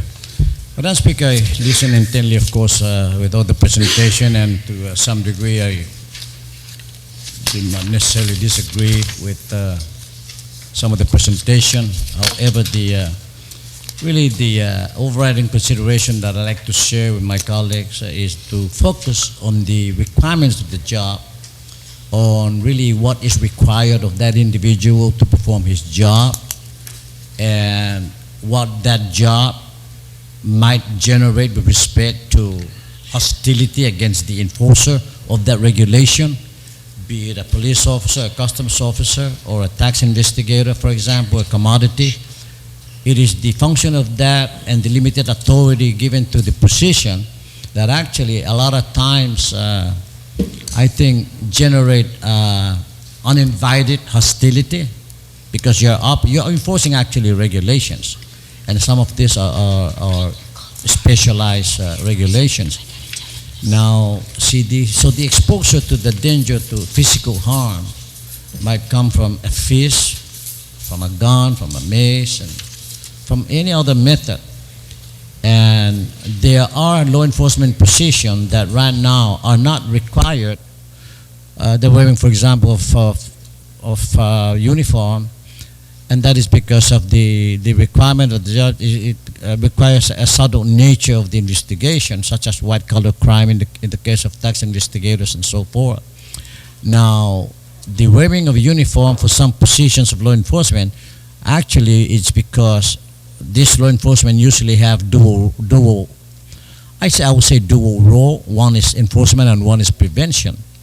And of course, one of the most effective way of prevention is the wearing of uniform for immediate identification as a deterrence. So through deterrence, of course, you minimize some crime. But I'd like to emphasize that the eligibility for pay differential when it comes to law enforcement does not actually stop at, I guess, the uniform itself or the wearing of the badge, the display of the badge, and of course the equipping of some self-defense devices and so forth, but rather whether the function of that job or that duty would expose you to hostility, to anger, to danger to yourself, to your family, to your relative. Anything really can happen when you're up against an individual against whom you enforce a certain regulation. The ABC compliance officers, of course, the firefighters that they inspect regulatory requirements of building codes and so forth. So I like to relate that, of course, with the enforcement of tax investigation and compliance officers. And for the tax investigators, I understand that they receive training in federal tax investigation. They attend training at the Glencoe, Georgia, which is actually the central law enforcement training center for federal agents. And they are qualified with firearms. They work side by side with our federal agents here. The compliance officers, of course, you know that they enforce everything about liquor laws, underage drinking, licensing, opening, closing, and so forth. And a lot of times, they mingle with people who already had more than enough to drink and so forth. So again, there's the danger and there's the risk. They don't wear uniform, but I'm sure that they are armed and so forth. Now, in the case, of course, of the plant inspection, or rather the commodity inspectors, I mean, as I sat here, of course, the points raised regarding those points are all right. But I asked myself, if these commodity inspectors come across dead animals, dead pets, dead bird, they have to recover that because they found it. Now, they don't know the extent or the nature of why this bird is dead. For example, this canary is dead or this snake is dead. are they carrying rabies or bird flu? We don't know. And so, but they have to do, they are supposed to that in the enforcement, in the inspection process. Now, who's going to examine a dead bird that's smuggled in, or a sick animal that's smuggled in? It will be the entomologist. There's then the exposure right there. So when you talk about exposure to physical harm or health, and I tell you, I mean, I can see a gun, I can see a mace, but I cannot see a bacteria that's transferable from an animal to myself. But they deal with this. Now, I just like to present that so that it can add a better perspective and the balance, and not just enforcement and they certify that this and that and so forth. It's not just administrative. But when you come across potential violation or recovery of a smuggled animal that you don't know whether it's healthy or not, you have to seize that in this case contraband, and examine that and make a determination. Now everybody would want to know why a shipment of chicken or eggs got confiscated. Why? Is it some kind of I guess disease that's spreading? We don't know. We want the entomologist to tell us right away. And of course we want the commodity inspector to intercept that before it get out of hand, and then start I think inbreeding with our own, with the pests here. It's complicated, and I just have to say this to show a relationship with health, with safety, with the whole thing. Now, there's a specialty in crime fighting and firefighting and enforcement of tax. Now we have come a long way in looking at all these things in a broader perspective in the enforcement of rules and regulations, all add up to ensure the safe base health condition, for the people of Guam and the properties that we have, the plants that we have, and the animals that we have, and so forth. And with that, I like to conclude, of course, by saying that it is the sentiments of each of this body then to evaluate that and look at that. But I have no reservation. Of course, I support the amendment as it is right now and the bill itself. And I ask my colleague to have an understanding with that and hopefully give an endorsement to this. When you look at and by the way, on a technical amendment on page 5 with respect to the amount, on line 13, page 5, that is the total amount for the Department of Revenue and Taxation. So when you break down A and B, even though A is spelled out 65,831, the parenthesis just shows 35,000. Make that 65,000. And that is the technical amendment that I like to ask. And with that, of course, I ask my colleagues to, for the consideration and support of the Bill 304 as for the substitute on the floor. Thank you, Madam Speaker. And of course, I move that it be put Yes, down to move down to the third file. reading. And just to note that legal counsel will work on the technical portion Of course, I will. of page 5, line 14. Yes, ma'am. Thank you. This is on that motion to move it down to third reading, voting file with no objections. Motion carries. We are now, I'm going to go ahead and take a 1-minute recess.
This legislature is back in session.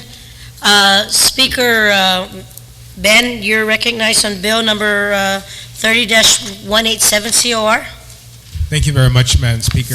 Madam Speaker, I'd like to move that bill number 187-30 COR, substituted by the Committee on Appropriations, Taxation, Banking, Insurance, Retirement, and Land, be placed in the third reading file. I don't have the substituted version in front of me. It's in the committee report. Okay, thank you. Substituted version. Yes. On that motion, no objection. I'd like to move that it be placed in the third reading. Okay. Very quick. Yeah. Thank you.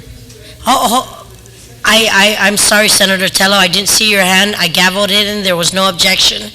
And now, Speaker Ben motioned to put it on the third reading, and he wanted to speak on the matter. Did you have a point of inquiry or any? No, Madam Speaker. Madam Speaker, I just wanted to stand and comment with regards to the change of M2 to C. The amendment that he made to the bill was what I would like to object to. That's what I was raising my hand. Yeah. I will apologize, Senator Tello.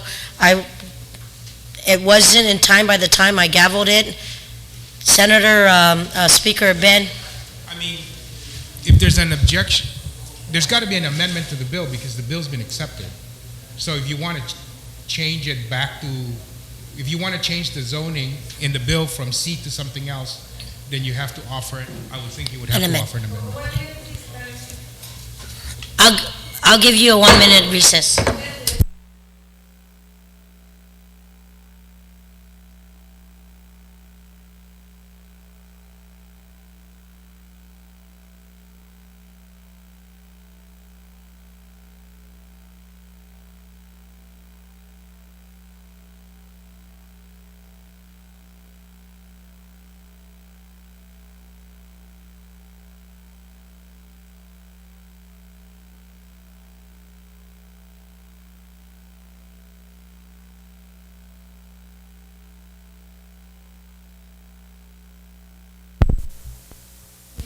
This legislature is back in session. I'm going to go ahead and recognize Speaker Ben Pangilinan on bill number 187.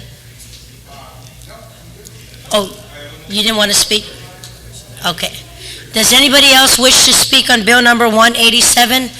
Senator Tydekwe, you're recognized on the substituted version.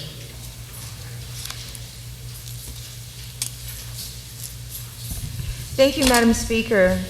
Madam Speaker, I would like to make an amendment to Bill 187, and that amendment is to withdraw the strikeout on page 1 of page 1, line 8, and taking it back to an M2 zone, and also taking out the strikeout and striking out on, taking out the strikeout on line 6 on page 2, heavy industrial M2, to reincorporate that and strike out C zone of this bill, Madam Speaker. And Madam Speaker, you know, the reason for this, I do realize the importance of ensuring that the community that surrounds a particular piece of property get involved with what is, you know, going to be their neighbor. This particular bill, as it was heard, 187, was heard in public hearing as M2, with the testimony of the environmental agency, the testimony of Rosario and Associates, who were actually the individuals, the planning and development consultant, you know, and looking at the map of this area as well, Madam Speaker. Madam Speaker, this area has the surroundings of other M2 properties that are zoned. This area has been used to for heavy, like exactly the property that has 31,000 square meters at 7.87 acres from Route 15, which is adjacent to Almaco Construction across the street from Hawaiian Rock Quarry. Now, Madam Speaker, unless there's going to be a community that's going to be right next door to this, or a school, or possibly something else that's going to be dangerous for that community area, then I don't see why that this individual person who has come forth, who is here during public hearing to testify and have everything in place, a testimony from the environmental agency and all those who also testified, which I have a petition here too, Madam Speaker. A petition, the undersigned hereby petition that the activity from the existing of no-zone properties to be proposed by M2 heavy industrial zone to be permitted on these particular lots for office, warehouse, workshop, heavy equipment, parking, concrete, asphalt, benching, and other activities related to this activity. And on this list of this petition, you have Herman Atta, Lourdes Suzuki, Alvina Mio, and Francis Israel testifying on behalf of this. Now, Madam Speaker, I've seen and heard in the past that we have given these rights when it's unzoned by ancestral. Certain zonings, M1, M2, residential, agriculture, and it's a process in which it's a lot quicker to do, but yet, through public hearing and the testimony of individuals and neighbors surrounding that area are here to testify, the same group that would probably go in front of the TCL, in which they would ask for rezoning as well. The same group. Madam Speaker, I ask that if we are going to be consistent or use the argument of, well, then this gives an opportunity for all neighbors and such that we did in public hearing already to come forth, then might as well make everything that comes that is returned, the ancestral lands that is not zoned, let's just start with agriculture. From the very bottom. Everything. Let's be consistent with that.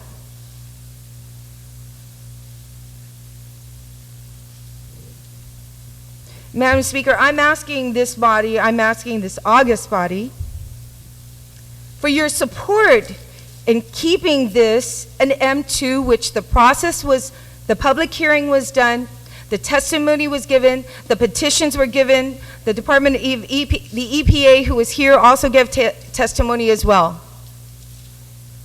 There is no reason why we should change this bill from the time it left public hearing to now. No justifiable reason other than they're going to have to go through the whole process again. We have the military buildup coming, or it's here already.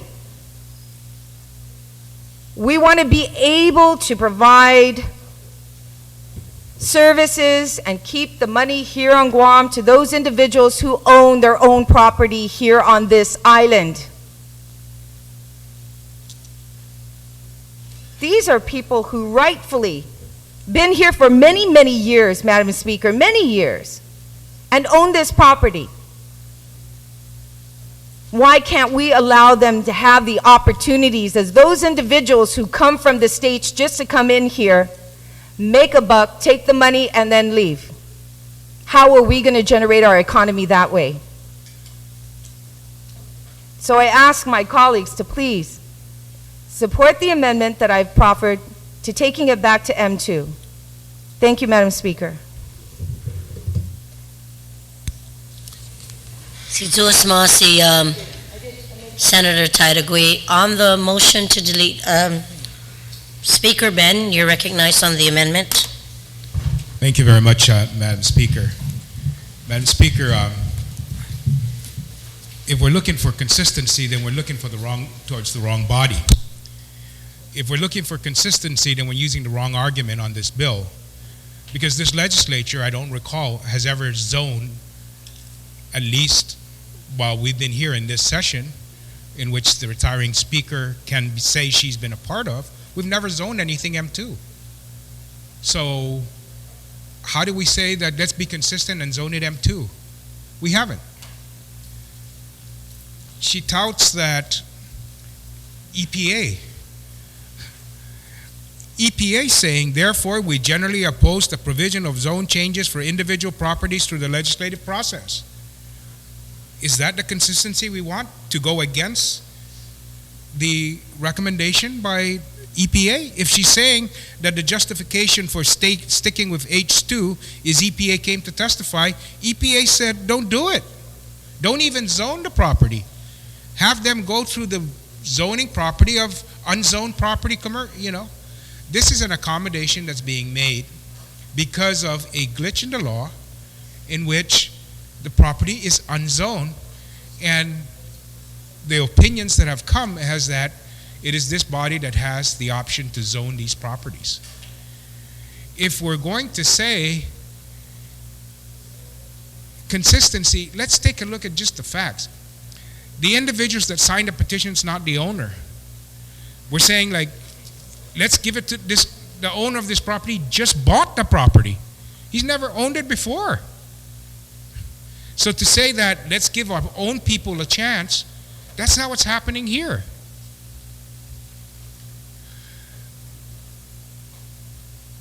I signed off on this as a committee to send it out so that we can be discussed, and that this is the appropriate body. And do we want to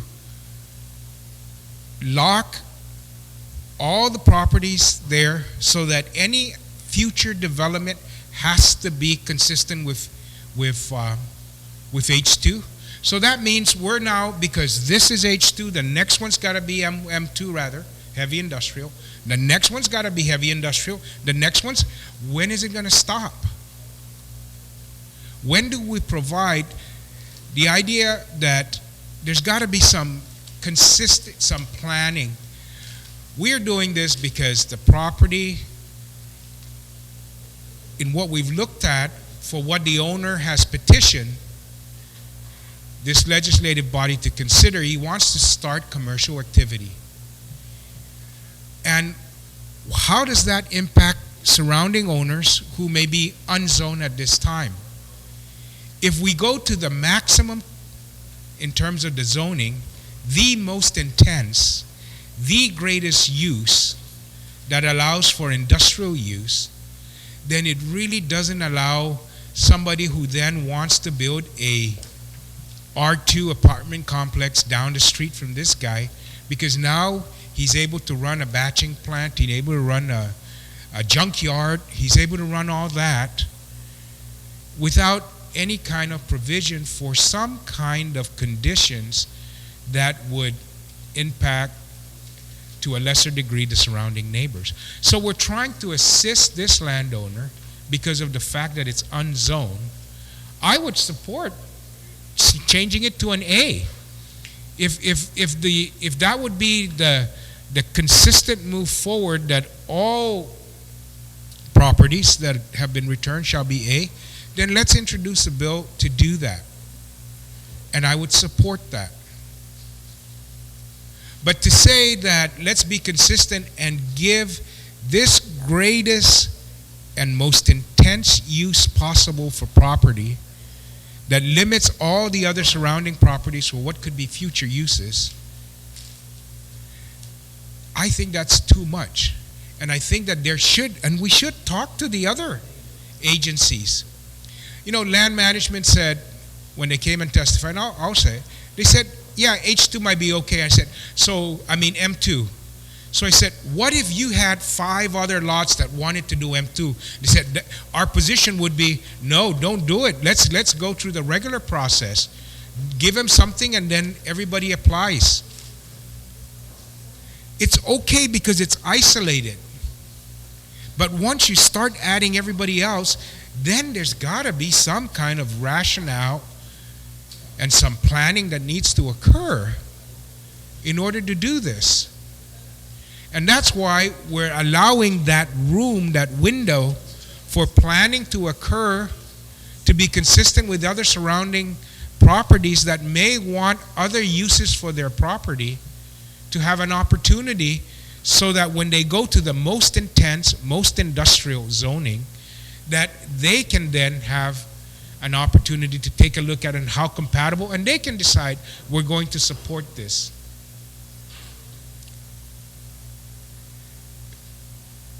They say Hawaii, if you take a look at Hawaiian Rock, and take a look at what has happened there, and we don't really see the intense use because it's a cliff.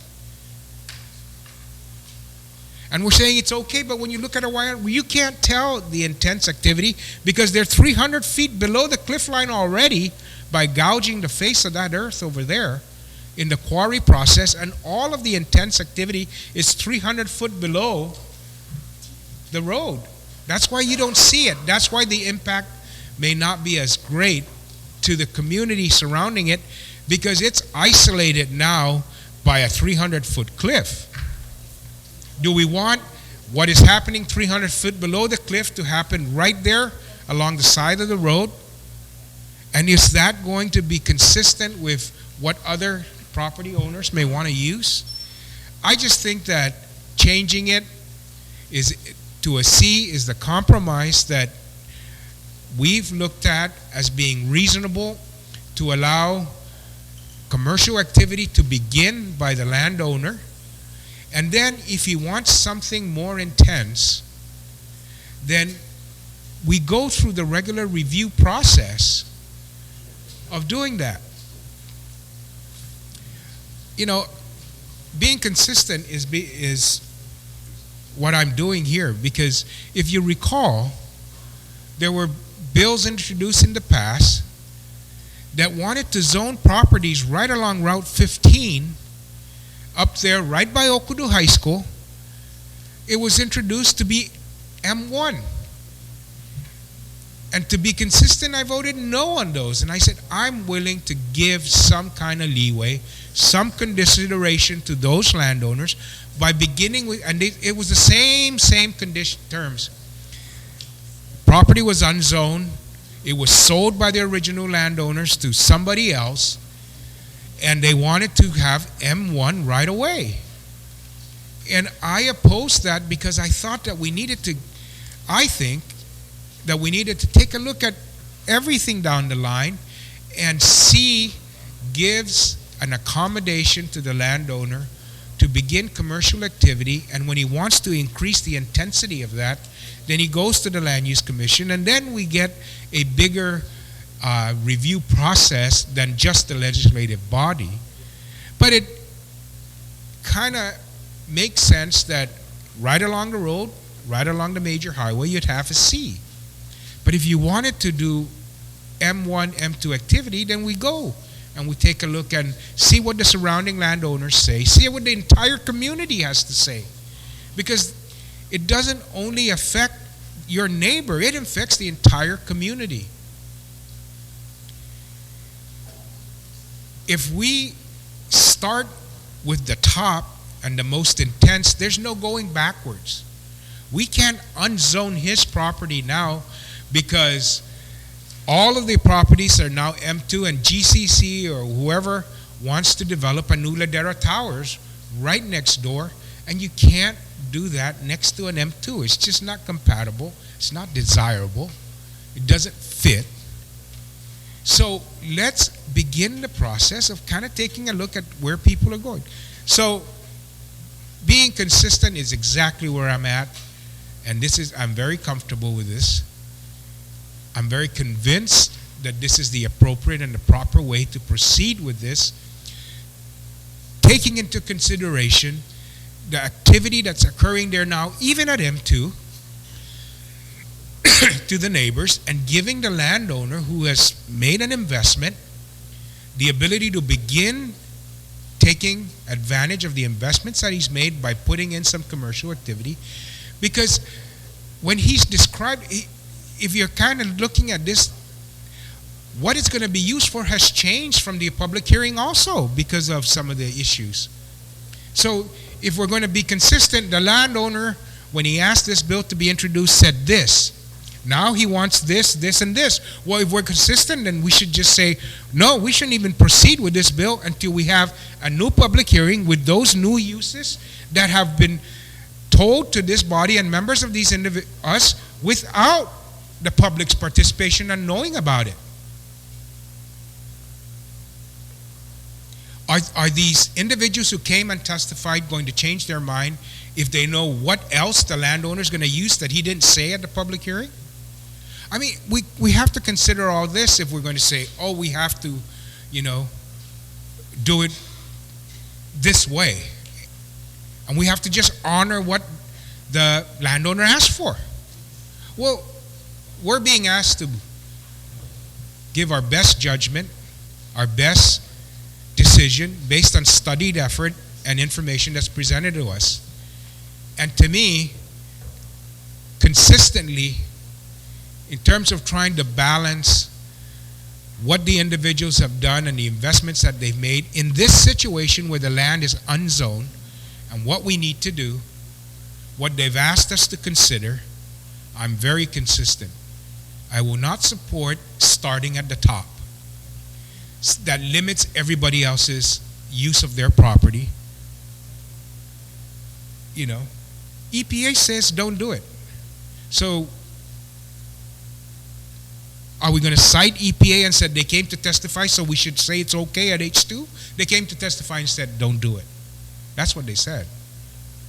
So the important part is not that they testified. The important part is they testified and said no. So what are we going to do? Where are we going to be consistent? Listening to EPA or not listening to EPA when they don't agree with what we want? That's our prerogative as members of this body to make those judgments. So, Madam Speaker, I think that for me, my recommendation is that this strikes a balance between allowing a landowner to proceed with development on a scale that allows him commercial activity. Remember, the commercial activity that he may want is allowed, or the activity that he wants to do under an H2 is allowed under a commercial activity, portions of it.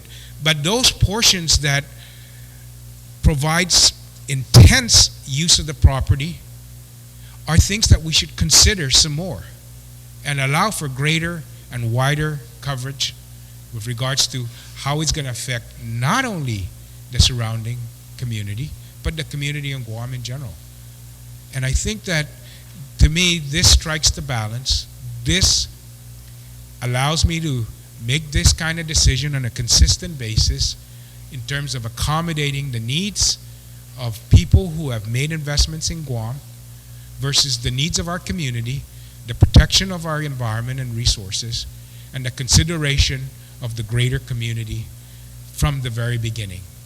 And so that is the reason why the committee and I presented this to the committee, and the committee agreed to report it out in this, with this change, and this body has accepted, and we're now asking for everyone to consider that. And so I object to the amendments that have been proposed. Thank you.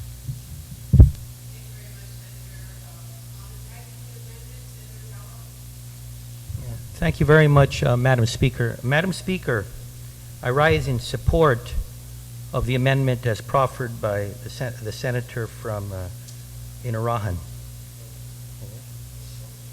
Excuse me, that was through injection.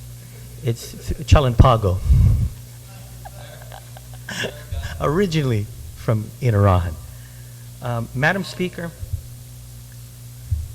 as I listened intently and I understand the discussions and the comments made by the dissenting speaker, the earlier speaker, I would like to make notations on some of the statements that were made, and again show how this amendment proffered by the senator is actually in harmony with acts that have been done in the past by this legislature. There was a piece of property that was, again, unzoned in that Ukudu and Harmony Annex area. And and I have to make that correction because within the past year, and it hasn't been too long ago, again, I know my colleague, the majority leader, was assisting me in jogging my memory, but that property was previously unzoned, and it was then, by this body, this legislature, zoned industrial. So this is not something that is Point of information, Madam Speaker. I just wanted to be specific. this is the Atkins property. This is, yes, it was M1. It and is this industrial. This is M2. This is for a zone of M2. And- And my statement was this body, to my recollection, has never, in this past year, zoned a property M2, not M1. I If I can realize. continue, Madam Speaker, industrial. Again, and as I mentioned earlier, this body has jumped, and if you would call a jump from no zoning to agricultural, to residential, to commercial, to industrial. There has been precedent set by this body not too long ago about zoning properties and zoning previously unzoned properties into an industrial status.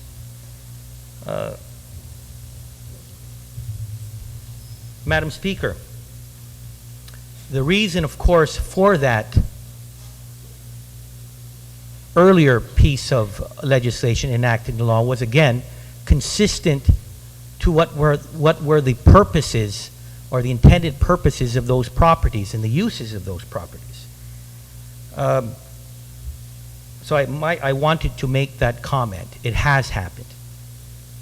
On the comment by the Environmental Protection Agency and their discussions as to why they opposed the M2 zoning, the primary reason, of course, was that they generally oppose the provision of zone changes for individual properties through this legislative process. Well, though they may disapprove of this process, this is how the legislature has done in many times, not only this legislature, but in past legislatures,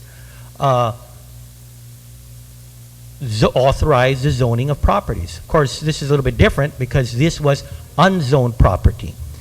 There's also the comment that I continue, and we recommend that in the future, unzoned properties be directed to the Guam Land Use Commission for rezoning. That is done and has historical fact in the past, the legislature, being the supreme policy-making body of the land, has taken the initiative to change the zones or to create zones, because that is a responsibility of the major policy body in this land.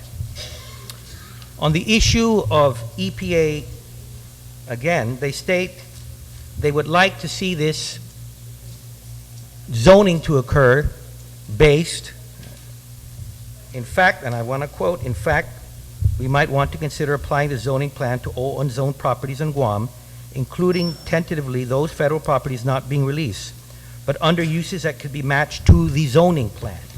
And they've referred to such plans as the Itonota plan.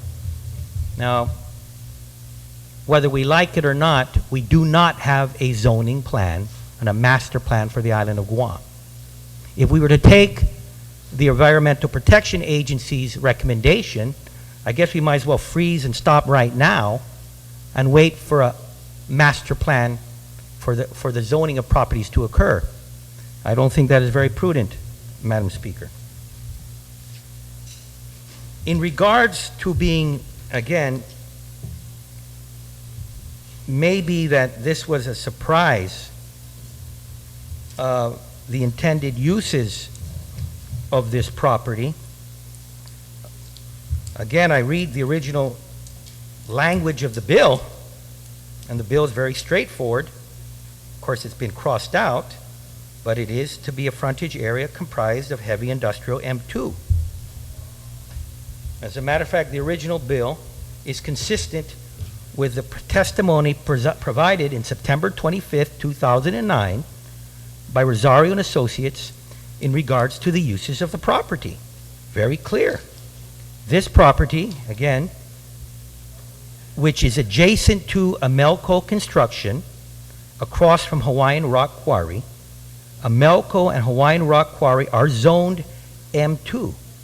Since the subject property is within these two establishments and adjoining, which are zone M2, we are requesting for the property to be the same for this zone. The type of activities planned for this property are as follows. Number 1, office. Number 2, warehouse workshop. Number 3, heavy equipment parking. Number 4, coral material storage and processing. Number 5, concrete batching. Number 6, asphalt batching. Number 7, concrete precasting and other component fabrication. And of course, there are maps that are provided. And obviously, it shows that in the properties that are adjoining this, to this point, unzoned property, they are surrounded by industrial use properties. This would indeed be, if we were to zone this particular property in the original format of the bill as originally introduced, heavy industrial M2, for me, as a layman, it would be more consistent and in harmony with the properties that are surrounding than the commercial. And that, of course, this was back in September 29th that this testimony was provided by the committee. Madam Speaker, there has been no false representation in either by the authors of the bill or the owners of the properties. We understand what is happening in this island. There will be a military buildup. There's going to be heavy construction activities. There is, again, a problem and an issue on the inventory of raw materials, particular to coral aggregate. This has a purpose, and that is for raw material to be used for construction-related activities, and whether it's for a military buildup or the construction of a hotel or the construction of a house. This is a local landowner that has from the very beginning set forth a purpose for this property that of course cannot be used now because it is unzoned. This local landowner has a specific purpose that is in harmony and consistent with the surrounding adjoining property's use. This is, again, in a method and a methodology which is consistent with how this legislature has moved in the past. If we are to go along with the substituted version by the Committee on Appropriations and not go along with the original intent of the bill, then there's an issue. There's an issue. I mean, if you were to zone it commercial, then, Madam Speaker, the intents and the purposes of this bill, the intents and purposes as stipulated by the owner and that was provided to this legislature, the intents and purposes of the owner using this property based on what they believe is a demand or soon to be demand for this property, it becomes irrelevant. It'd be great to have commercial. Hey, maybe they can build a mom and pop store. Maybe they can build maybe they can build an office building. But Madam Speaker, from the very beginning, the purpose was not to build an office building. It was not to build a mom and pop store. It was a purpose that dealt with a perceived demand that will occur within this island in the next few years. It was for a purpose that the landowner felt was consistent with the uses of properties that are surrounding them. And it was put forward in this process, and though this process is not to the the Environmental Protection Agency to their liking, it is a process that nonetheless has always been used by this legislature in the past. And And I do believe that if this property were to be zoned M2, in regards to what the original purpose for of these properties as originally envisioned when this bill was authored and introduced, and if it is passed by this body and enacted in law by the governor by a signing of it, then they will have to be in compliance with the APA. And if they are non-compliance with the regulations set forth by EPA, then they will be unable to move forward in the development of their property. So though I understand the comments that were made by the earlier speaker, as far as I'm concerned, there has been consistency. There has been harmony. There's been consistency and harmony from the original landowners and to the purposes of their property. There's been consistency and harmony in the bill that was introduced into this legislature. There's been consistency and harmony in the presentations put forward by the owners in their presentation to the legislative body. And I believe that if we are now to become inconsistent and use this substitute language, then it'll be nice. We would have passed the bill into law, but that's what it all may be. Because the landowner, this local landowner, will now not be able to realize their dreams and aspirations. And those dreams and aspirations, they came to this body, and what I see here explained very clearly and carefully, not only to the authors of the bill, but to this body. And then it would be all for naught. So, Madam Speaker, I'm asking the members of this body to move forward in this amendment. And though I'm concerned because there is an objection here in the body, if this amendment fails, then it is my belief this bill might as well just go back into committee, because it will have not served its purpose, and that was allowing the landowners, our local landowners, to reach the full fruition of their dreams in the uses of their property. Thank you very much, Madam Speaker. Thank you, Senator Calvo. Senators, we're reaching 12:25, and I know we have some of us have a very pressing meeting. Would it be possible to recess till 2 o'clock? All right, we shall recess until 2 o'clock, and when we return, the next speaker on the Tideway Amendment is Senator Tina Rose Munya Barnes. We are in recess. Thank you.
Hmm.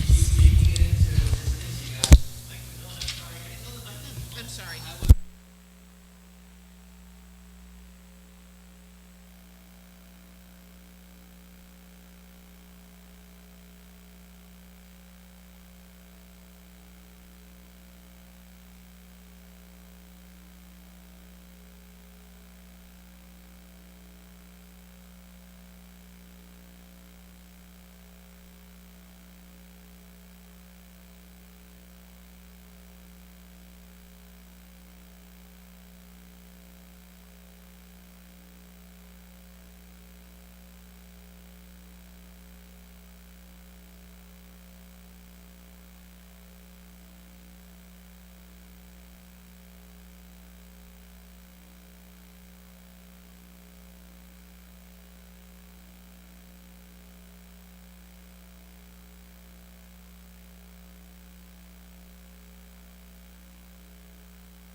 The legislature is back in session.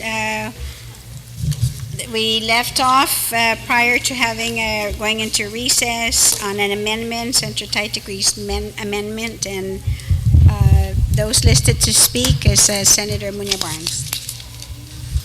Sidus Masi, Madam Speaker. Madam Speaker, I stand before you this afternoon in support of the good senator from Chalampago's amendment in reference to reinserting the zone as originally requested by the introduction of this legislation.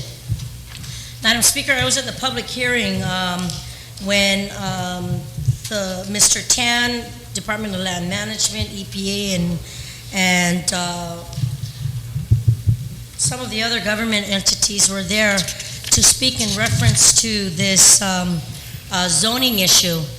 And the reason why zoning issue had come to play to this August body was because it is the responsibility of this August body to zone a property that has never been zoned before.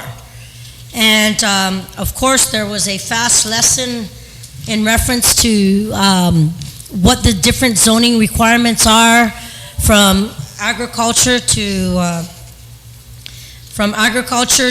residential to commercial to M1 and M2, which is industrious. And Madam Speaker, one of the reasons why this legislation came into play was because it was the intent of Mr. Chien Tan, who is the owner and contractor of GPPC. It was through his attempts to work closely with government of Guam to get the support to try and follow the process of getting this property, piece of property that he had purchased, to be zoned. And because it had gone through so many agencies and the applicable agencies, and because for some odd reason there wasn't a quorum, they said the government agency said they couldn't do it because it was never zoned before. It had to come to the legislature for the actual zoning. That was why the owner had come to this body, and it was through, if I'm not mistaken, Mr. Rosario, who was a consultant on behalf of Mr. Tan, who came to this August body and asked for that. And in his I wouldn't say, I don't know, his frustration or if it's his eagerness to want to continue his business on Guam and look at personal growth and business growth for our island, he had waited over a year and nothing had been done. So that's when they took their efforts to this body. I do know that during this public hearing there was intense conversation with and questioning to Mr. Antalan, who was a part of the Department of Land Management, and also a reaffirmation of why the zoning could not have happened via their agency or through the Land Use Commission, was because, again, the zoning needed to be established. And my take, Madam Speaker, in these efforts is that everywhere around that specific lot, there is a zoning already of M2, of industrious zoning. And I said to level the playing field there was to give this owner the same opportunity as all the lots that surround it are the same, are M2. I also looked into the aspect of what was submitted to this committee or to this August body in reference to the surrounding neighbors. As you know, Madam Speaker, when you go through the zoning process, you have to work through the different agencies from Land Management, EPA, GWA, DPW, all that good stuff.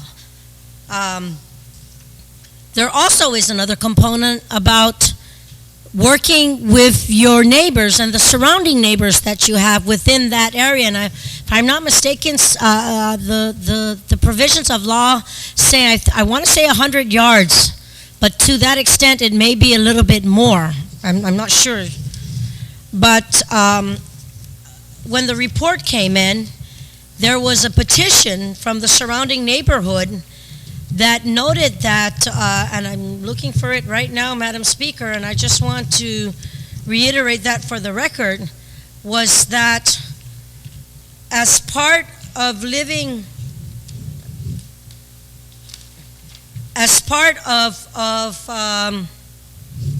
living in the same area, This letter was addressed to you, Madam Speaker. As landowners of the lots adjacent to and across the street from lot number 2436-7, we are writing you today to express our support for the zoning change to M2, which we, and that's as neighbors, feel would be beneficial to the area and the island while keeping consistent with the current and best use of the property.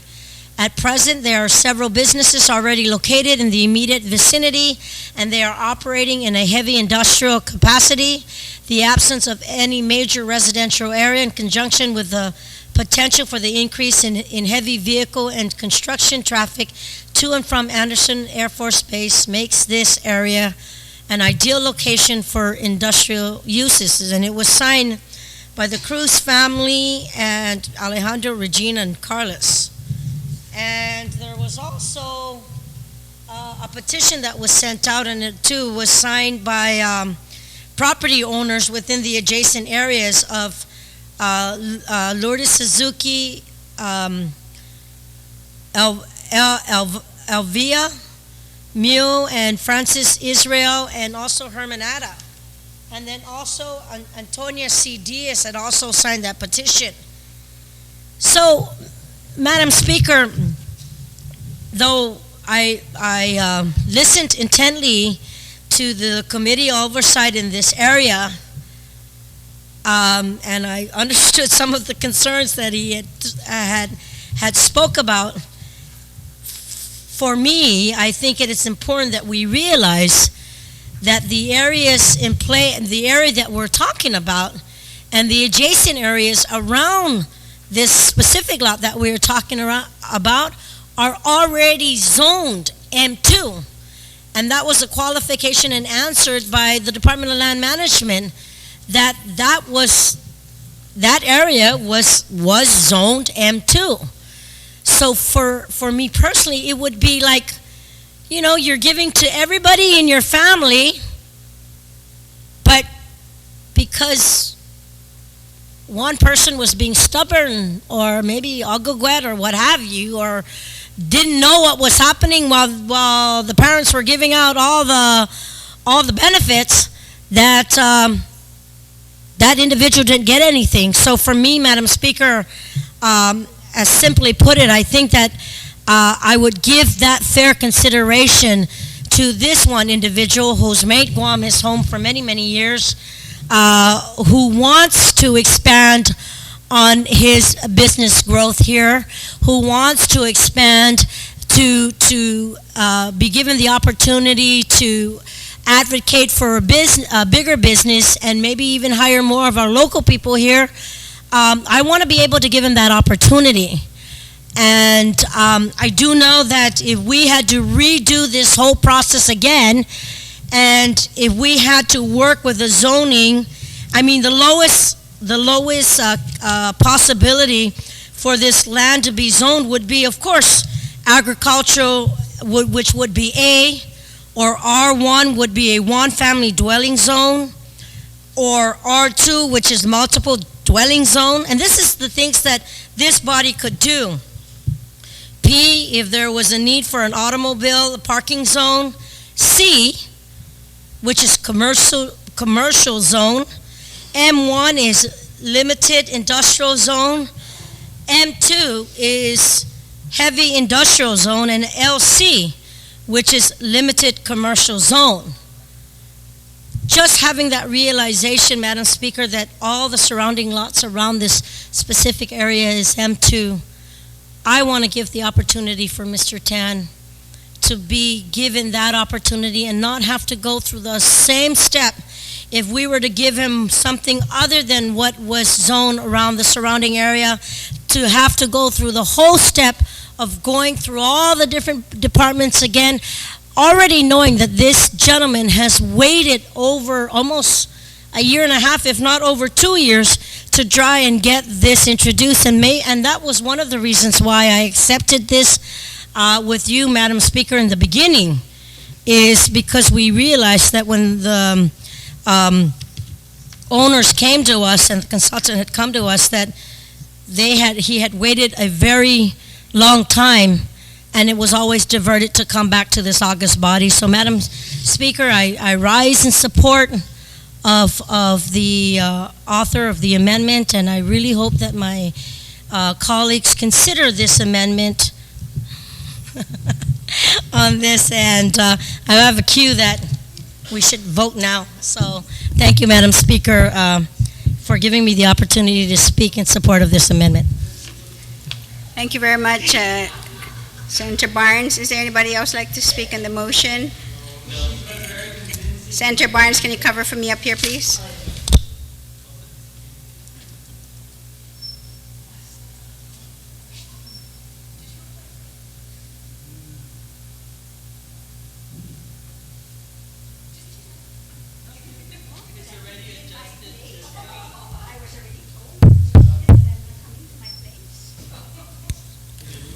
My roots. Are you ready, Speaker?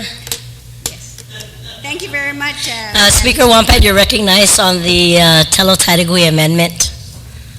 Thank you very much, Madam Speaker. Is this thing on? Is it on? Turn it off so they won't hear me. I'm being sabotaged here. I want you to know.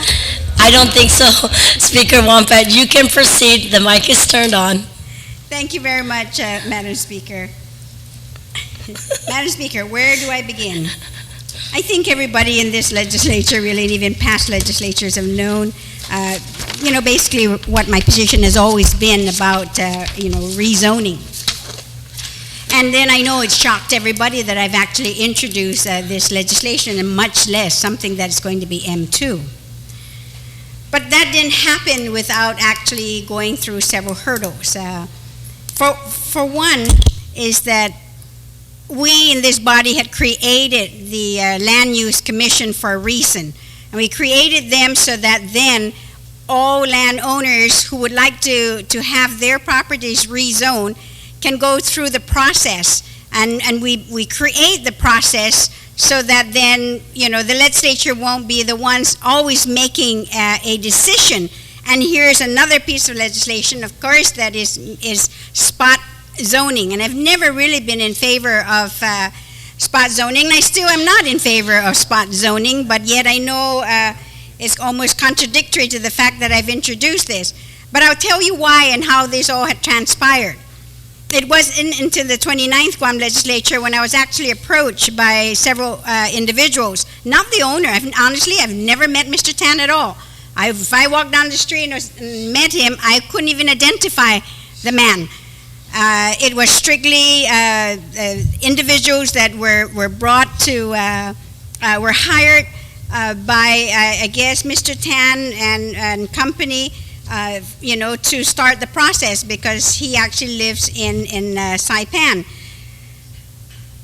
And one of the things that I did, and I stated my position, of course, and then more importantly, had asked them if they would at least follow the process that was set up by TLUC to be able then to not only speak to surrounding neighbors, because that's one of the requirements where you take a radius of 100 feet around the facility, the land that we're speaking about.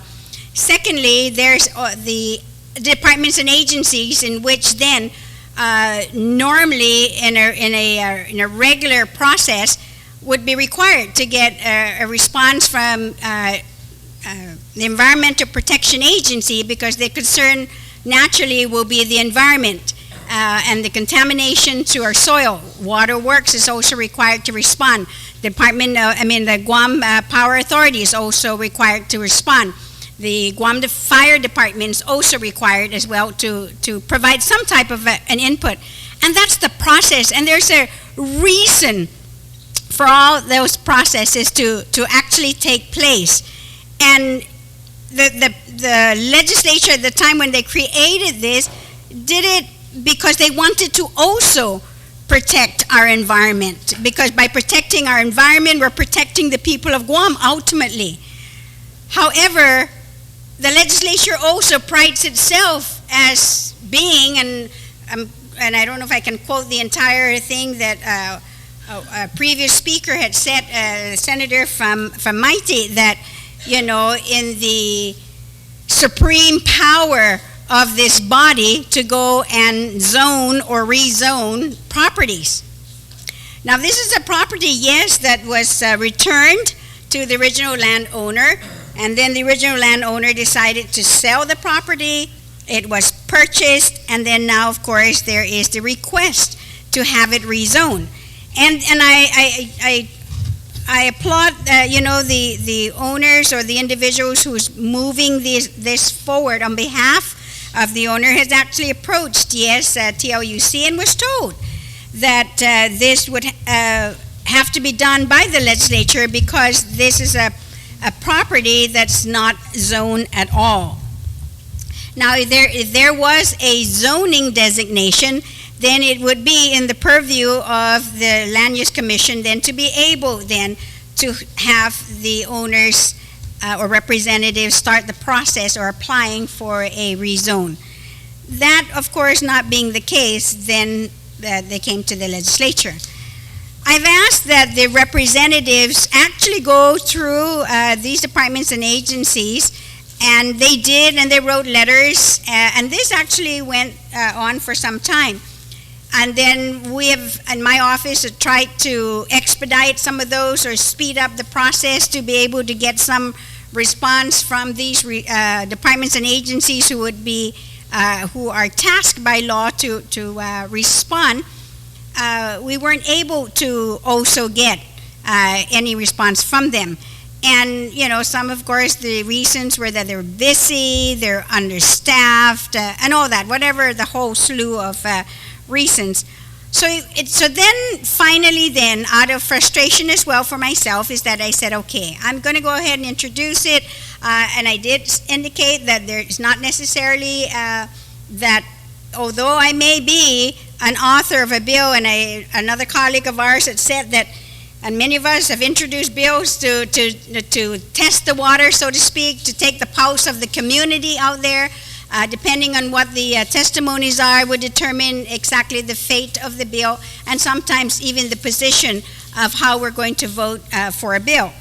And many times, that's exactly what I would do, is that I would actually listen intently to the arguments, because I don't have all the answers. I listen to some data. I listen to the wisdom of our colleagues. I listen also to and take heed some of the advice and recommendations given by, quote unquote, the supposedly experts of the different departments and agencies, because I'm not, and I don't have a picture of the entire island. And even if I did, I can't go down and tell you then what the zonings are for each one of those places. And even at one time when this legislature, and I was on the 24th Guam Legislature, I think it was, where the Land Use Commission came down with a bill for the entire island, and so much money and so much work and hours and time and sweat and research, you name it, of different individuals involved to try to come up with a plan for the entire island of Guam, only to be shut down by this legislature because we were heavily lobbied by large businesses who came in here, to stop it dead in its tracks. And the saddest part of all that, Madam Speaker, is that to be even asked, how much did so-and-so donate to your campaign? Because then that would determine whether you're going to vote yes or no. And I was totally offended by that question, or even a comment, even the mere fact of being approached, to be asked that question. Because I don't think any one of us subjected, we may be subjected to it, but because of the position that we hold and because of the financial disclosures that we have to put out and be very transparent with the community, is that we're not selling our votes here. And I surely don't sell my votes. And when I vote on any issue, strictly on the merits of it and the background information, the research that we have, and comments from all of our colleagues. Now that's a long intro to what it is that I'm going to talk about, but I need to set the foundation, to use the words from Dr. Shimizu, our former colleague here, and it was really good because actually we do the same thing when we do our intent, our legislative intent and findings. So I'm telling you what the history is. So now, having then, of course, I mean, even prior to introducing the bill, when the representatives came, was that there were ideas in terms of what it is they wanted to do, because they were thinking, yes, of the military buildup. And I wasn't here to hear all the arguments that our members, spoke about. I was at a separate meeting, but I caught some of it. And the argument has been, well, if we don't do this, we're going to miss the boat. They're going to miss the boat because the military buildup is happening. This has got to go. Everything else is M2 and all that. Well, here are some facts, okay? And the very first one that really bothered me at the beginning, and then it was changed, was that then because of this military buildup, we know then is that we're going to have to bring in a lot of H2 workers. And the plan at that time was to set up barracks in the area, in that vicinity. And naturally, knowing that I have not heard from EPA, haven't heard from Waterworks, then I took it upon myself to say that when you consider the area that we're talking about, now just stop and think about this. We're talking about Manila, okay? Can anyone right now tell me, is that area, is that whole strip, left and right, going down that road, all under the system, the sewage system? Can somebody tell me? Is that a question? Yes. I'm going to... Utilities man, I want to ask a question. Senator Ada, would you yield to the... Help me out here. Okay. Okay, thank you. But we all know that. The answer is no. And usually on main strips of the highway, yes, there would be opportunities to hook up. You go in further, of course, then it makes it a little bit more difficult and very expensive to do. So, now they used the comparison with this property that was rezoned, yes, from an on-zone or zero zone or no zone, whatever you want to call it, to an M2. But then you have to ask yourself the question now, looking at the vicinity again and its accessibility to the system, to the infrastructure, to all the utilities. And the answer to that was yes. But we're talking about a different area here now where it could be, you just got to go further, of course.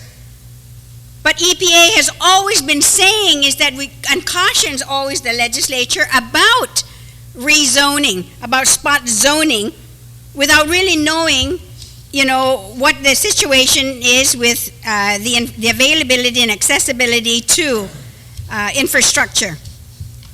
And like I said, Madam Speaker, is that when we looked at this whole island, of course, we're doing this spot, zoning. We're not thinking really, and I wish we would be a little bit more thinking in the future in terms of, more importantly, because we always say that. I just heard this morning in the radio when the pro and cons were going to talk about this Apra Harbor argument, 1 for and 1 against, and then that the bottom line is the people of Guam, to protect the people of Guam. And we always talk that our greatest resource is water, and we contaminate it, whether like when you think of Dedadu and so many houses close by to each other, and then the sewage system infiltrating our water, drinking water. And then you talk about, yes, heavy industrial areas, oils and other chemicals that will be seeping down again to our water. And what are we doing to protect, again, our water? Maybe for most of us, we'll be gone. We'll be dead by then. But surely, we got to think of not just our children, grandchildren, but their future generations, for who would survive all of us. So that was the request, to do that.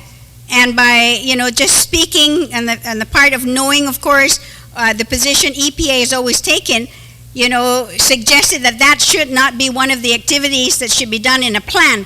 And when you think about, anybody wanting to do this as a businessman, you got to have a concrete plan. You can't just, pull something from the hat or say, yes, I would like to do this. I have a property, I'm saying, gosh, yes, I would like to do this, I'd like to do that. But then again, I need to go through the hoops with the government to get the permits and, clearances to do all those. So that was the very first thing that kind of sent up a red flag. Now, why then, somehow now in this case, is the bill out? Well, my position has always been, and continues to be, is that it has no zoning. We're going to give it a zone, and then you go through the process. So, okay, so it's not M1 and it's not M2, it's a C. And we all know here, and that was the first very hard lesson I had to learn on day one when I came into this body, that the art of politics, and I'll never forget it, is compromise. And that's exactly what I had to do.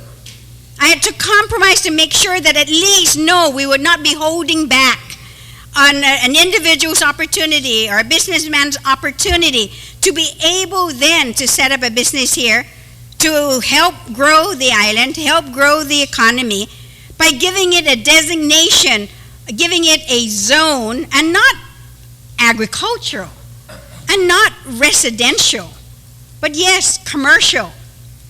So that then once that is granted, then there's the regular process of having to go through the Land Use Commission. That was the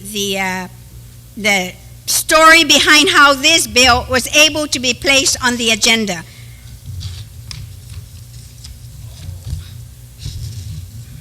Yes, there was a deal. And I publicly disclose the deal. And I'm not embarrassed to say. Very much so. So it is an unzoned property. It will get a zoning. And then there's the process to be followed. And how could anyone here who created that process, that created that law, to allow everybody to go through, now circumvent it? I ask you, Madam Speaker, how could any one of us do that?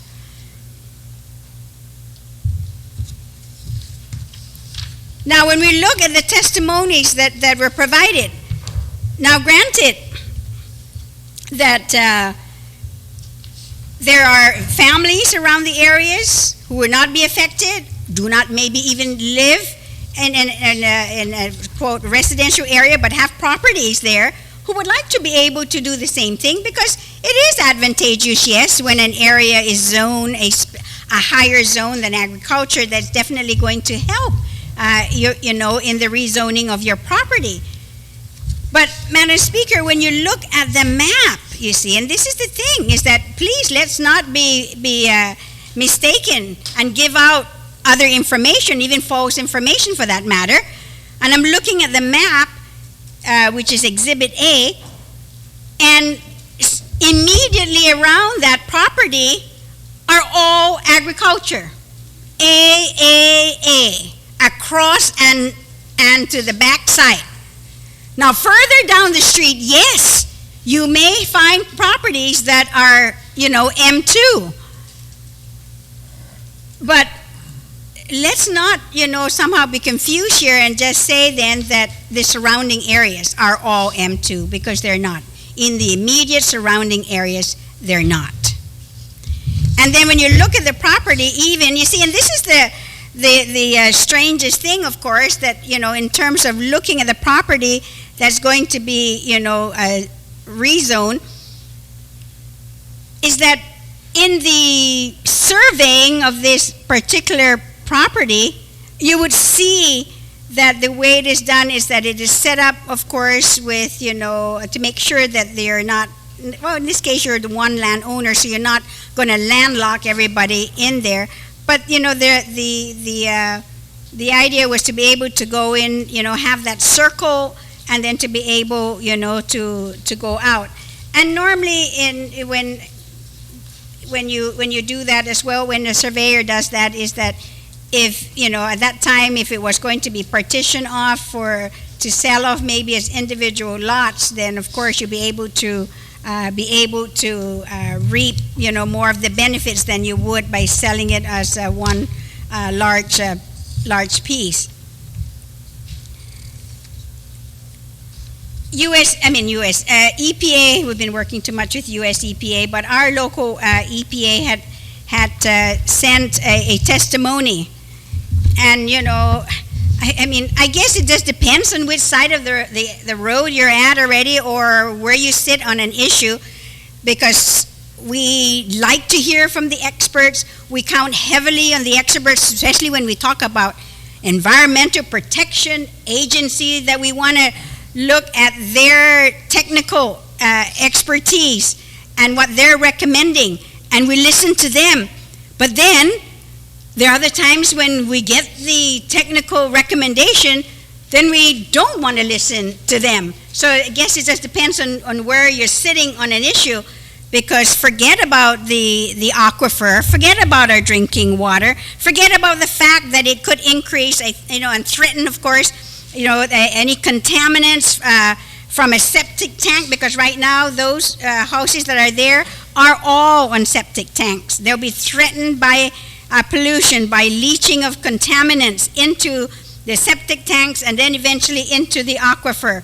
I mean, there's a reason in this whole madness why then in properties where we don't have 100 by 100 properties, or even smaller in some cases, to have that those lots should be connected to the system. But if we don't have the system in there, then it means then we have to have it then no smaller than half an acre, so that we'll be able to put in a septic tank, so that we can spread it out and not be able, in the hopes of it not contaminating our drinking water. So, Madam Speaker, I mean, the area lacks sewer. There are, rather not being in the system, so definitely sewer would have to be, with a septic tank, and leaching fields or a holding tank would have to be set up in the vicinity. You know that scientific evidence all have shown and continues to show and will always show that the safety of our drinking water is becoming seriously threatened by the increased use of wastewater disposal methods. And you know what that one system is, and we want to get everyone into our own system. You know that we just entertained a bill so that they'll be able to borrow money, so they'll be able then to fix our wastewater system. And I'm just hoping that, you understand, of course, why and how this, and appreciate the hoops, of course, that I've actually gone through as well.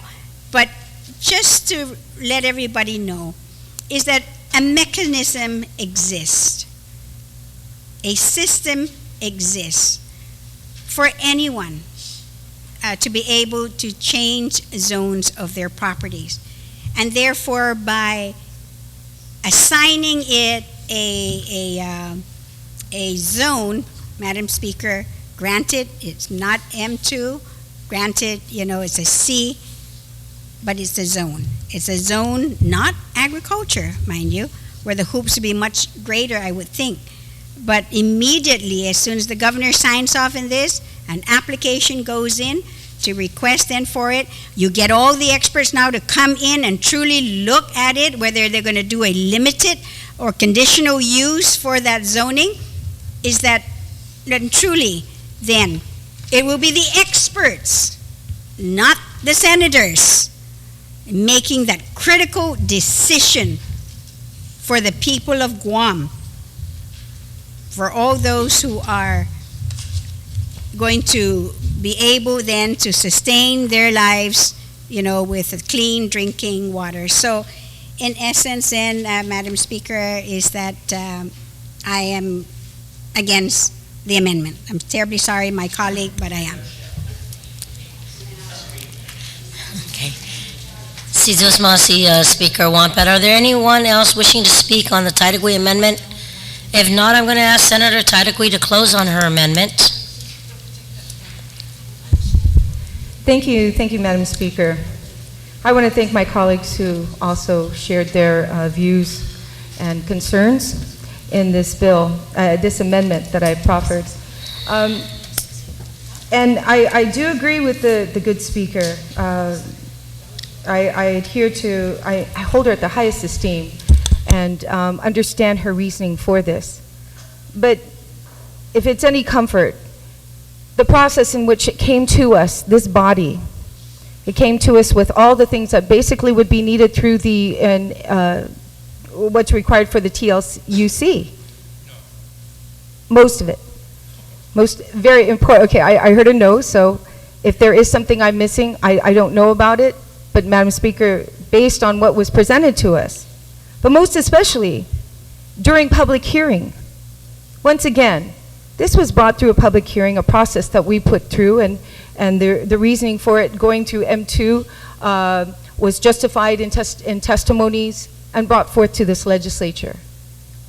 If we're going to sit here and listen to testimony and then turn around and change it to something else that's substituted without any reason or the ability for them to testify on that behalf of why it should not be zoned to what we all not agreed upon, but what the public hearing was all about, and then turn it around to zone it something else, it's unfair.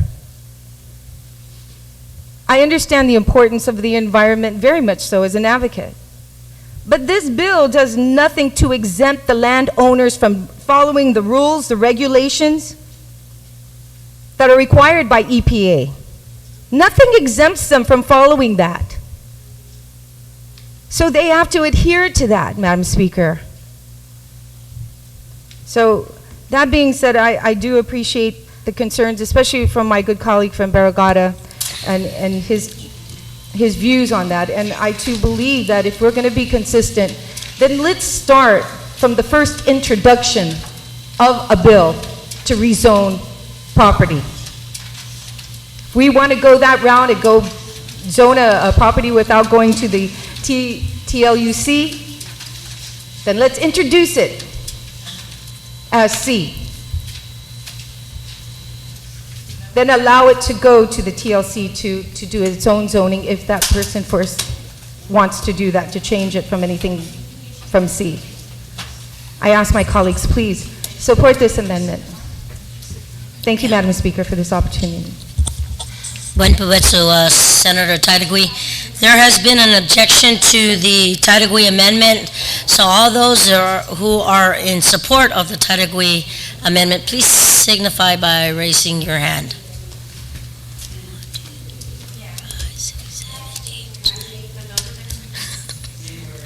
On that motion carries, amendments in. We are now on the... Speaker, I have another amendment to make. My motion rather is that is to send Bill 187 back to the committee. There's apparently some problems here. There's a disagreement. The retiring speaker here just said that if that is the case, to zone it as C, then introduce a bill to zone it as C. I like to be able then to, this is very far-reaching for me, so that's my motion then, is to send it back to committee. On that motion, Senator Titagui, you're recognized. It's procedural. Thank you, Madam Speaker. One moment, we're going to take a 10-second recess.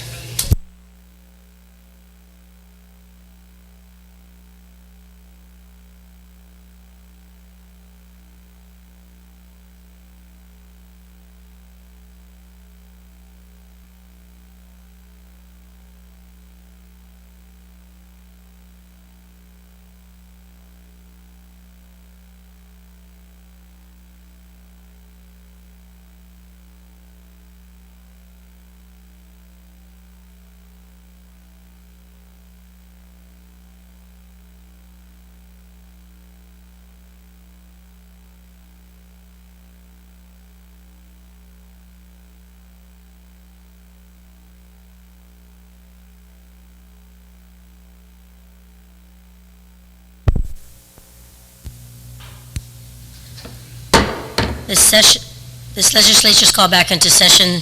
There was an amendment by Speaker Wampat to withdraw this bill from session. It said it's referred back to the committee. There was an objection. Because of the objection, yes, there was an objection. As noted, all those are in favor of bringing back the bill into committee, please signify by raising your hand. To bring it back to committee. 6, 7. Motion fails. So then the other amendment then, Well, Madam it's still- Speaker, is then I ask for referral and refer it back to the committee. And since my colleagues do not want to, then I'm making another motion that is to just withdraw it from the agenda.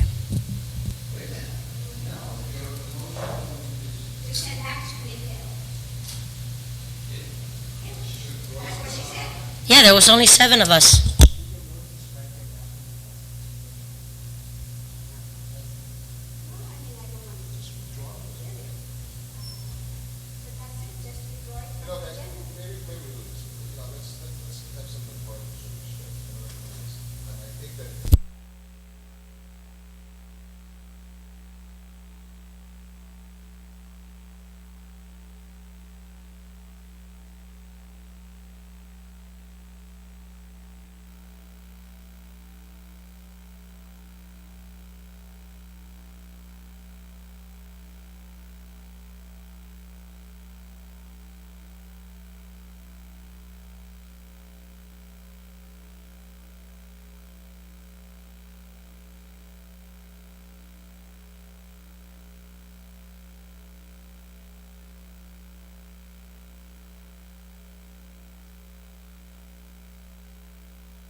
I know, but we're going to reconsider.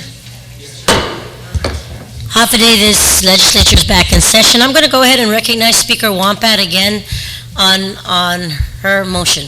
Thank you, Madam Speaker. I want to thank, of course, my colleagues during the brief recess, in which we will be able to have this a dialogue and not just procedural kind of stuff, but more importantly in terms of, I guess, collegiality and respect for the authors of, bills and committees, recommendations and things of that nature. Because a lot of people maybe not know this, and there's been this consensus agreement, at least in terms of what actions we would take. So the very first action that should be taken would be myself to make a motion, then is to withdraw my motion, then to withdraw the bill. On that motion, so noted. And I'm going to go ahead and recognize Senator Titagui. Thank you, Madam Speaker. Madam Speaker, I move to reconsider the actions of this body on the amendment that was proffered, that was first changing the zoning from C to M2 back to its original state at C, Zone C, Zoning C. One more time. I'm sorry, I was on a sidebar. Okay, no problem, Madam Speaker. I move to reconsider the action of this body on this amendment that was first brought through to change, just previously voted on, from changing the status of the zoning from C to M2, and to ask that the consideration of this body to change it back to C. On that motion, are there any objections? No objection, motion carries. Thank you very much, Senator Titagui. We are still on Bill number 187. If there's no one else wishing to speak on 187, I'm going to ask Speaker Wampat, would you like to close on the main motion? Thank you very much, Madam Speaker. Madam Speaker, I have to tell you is that the feeling that I have is that it's not something that sometimes we feel very proud of. It's not something a feeling that we want to gloat on. It's a heavy. I feel very heavy, as a matter of fact, and it has affected really basically how I feel and how I am, my character and positions of things that that I've done, and personal philosophy, of how I conduct myself as well. So it is a painful time for me as well, because my colleagues here, and in this case I know she's the senator from Chalampago, but I like to name her personally Senator Titagui as well, because many times, I listen to her while I'm up there, and, her heart is really in the right place as well. And all of us are. And when we listen, we always want to try to make the best decision. And I want to, yes, because you're listening to me, and I appreciate that. You're right, from the heart. Yes, thank you. And thank you for putting a smile on my face as well, because I don't feel very good. So I appreciate my colleagues' support in this matter. I definitely, truly thank the committee, the chairman, the other senator from Barragata, and I appreciate having to work with him on the issue. And the most important thing, Madam Chair, Madam Speaker, that I really like to relay, because when we think of processes in the government, or in the private sector, anywhere, we always think of having to follow the process, and hoping that there will be processes in which individuals can have a recourse to go to. And in this case, that's exactly what it is. That it will now have a classification. Hopefully, the governor signs it, a zone classification, and then the process, of begins, for higher zoning. And Madam Speaker, I'll be more than happy, to assist in any way that my office can, of course, to work with the parties involved to try to effectuate, responses, hopefully quicker responses from the other departments and agencies in responding to the request. So I thank you very much, Madam Speaker, and my colleagues. You're going as to well. move the bill down So to the third motion, reading? yes, is to place it on third reading. Are there any objections? If there's no objection, motion carries. We've exhausted all the bills we do. Senator Respicio, I apologize. You're recognized on a motion. Thank you very much, Madam Speaker. Madam Speaker, I offer notwithstanding motion to place Bill number 384-30, introduced by Adolfo B. Palacio Sr., and it's an act to amend 6114 of Chapter 6 of Title 3 Guam Code Annotated relative to the criminal record of a person seeking public office. Senator Palacios has introduced this bill, Madam Speaker, in an attempt to clarify a glitch that's currently occurring with respect to a law that we just passed, and he's made a request of you and of your good office to waive the public hearing requirement on the basis that this has been a subject matter. The matter was addressed in the previous public hearing, and the sponsor advises this body, Madam Speaker, that this is time sensitive. We're aware that people are trying to file their candidacy packets with the Election Commission, and they're unable to do so because of the new law that this legislature just passed. So you're aware, have you taken action on his request to waive that public hearing requirement? Yes, yes, Senator Respicio. As a matter of fact, I was trying to find the actual letter, but I've already filed the letter with and the clerks and waived it.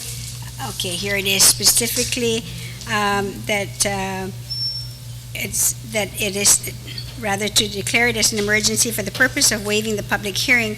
The bill itself was actually even heard, and I know we passed it, but because of the situation where it was opened already by the Guam Election Commission to begin the process for picking up packet, Bill 384, relative to the criminal record of a person taking public office requiring FBI clearance.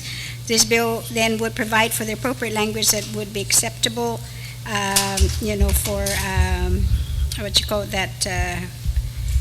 acceptable rather to the FBI in order to provide the services required by the section. So therefore, it is granted and it is filed with the clerk. So, Madam Speaker, on behalf of Senator Palacios, we want to thank you for that declaration and that waiver. And so at this time, I make a notwithstanding motion that we place Bill 384-30 on top of the second reading file. On that motion, then, without any objections, and so ordered. Thank you, Madam Speaker. Thank you very much, Senator Respicio. So I recognize then the author of the Bill 384, Senator Palacios. Thank you, Madam Speaker. This is a 3-day communication between my office and the appointed Chief Deputy Marshal, who is actually the Guam State designated officer with respect to the FBI database. And that communication concluded this morning. The Deputy Chief Marshal, I extend my, of course, my appreciation for their. He had to stay up at midnight so that way they're already in the mainland. It's daytime. So this is actually what the issue is all about, Madam Speaker.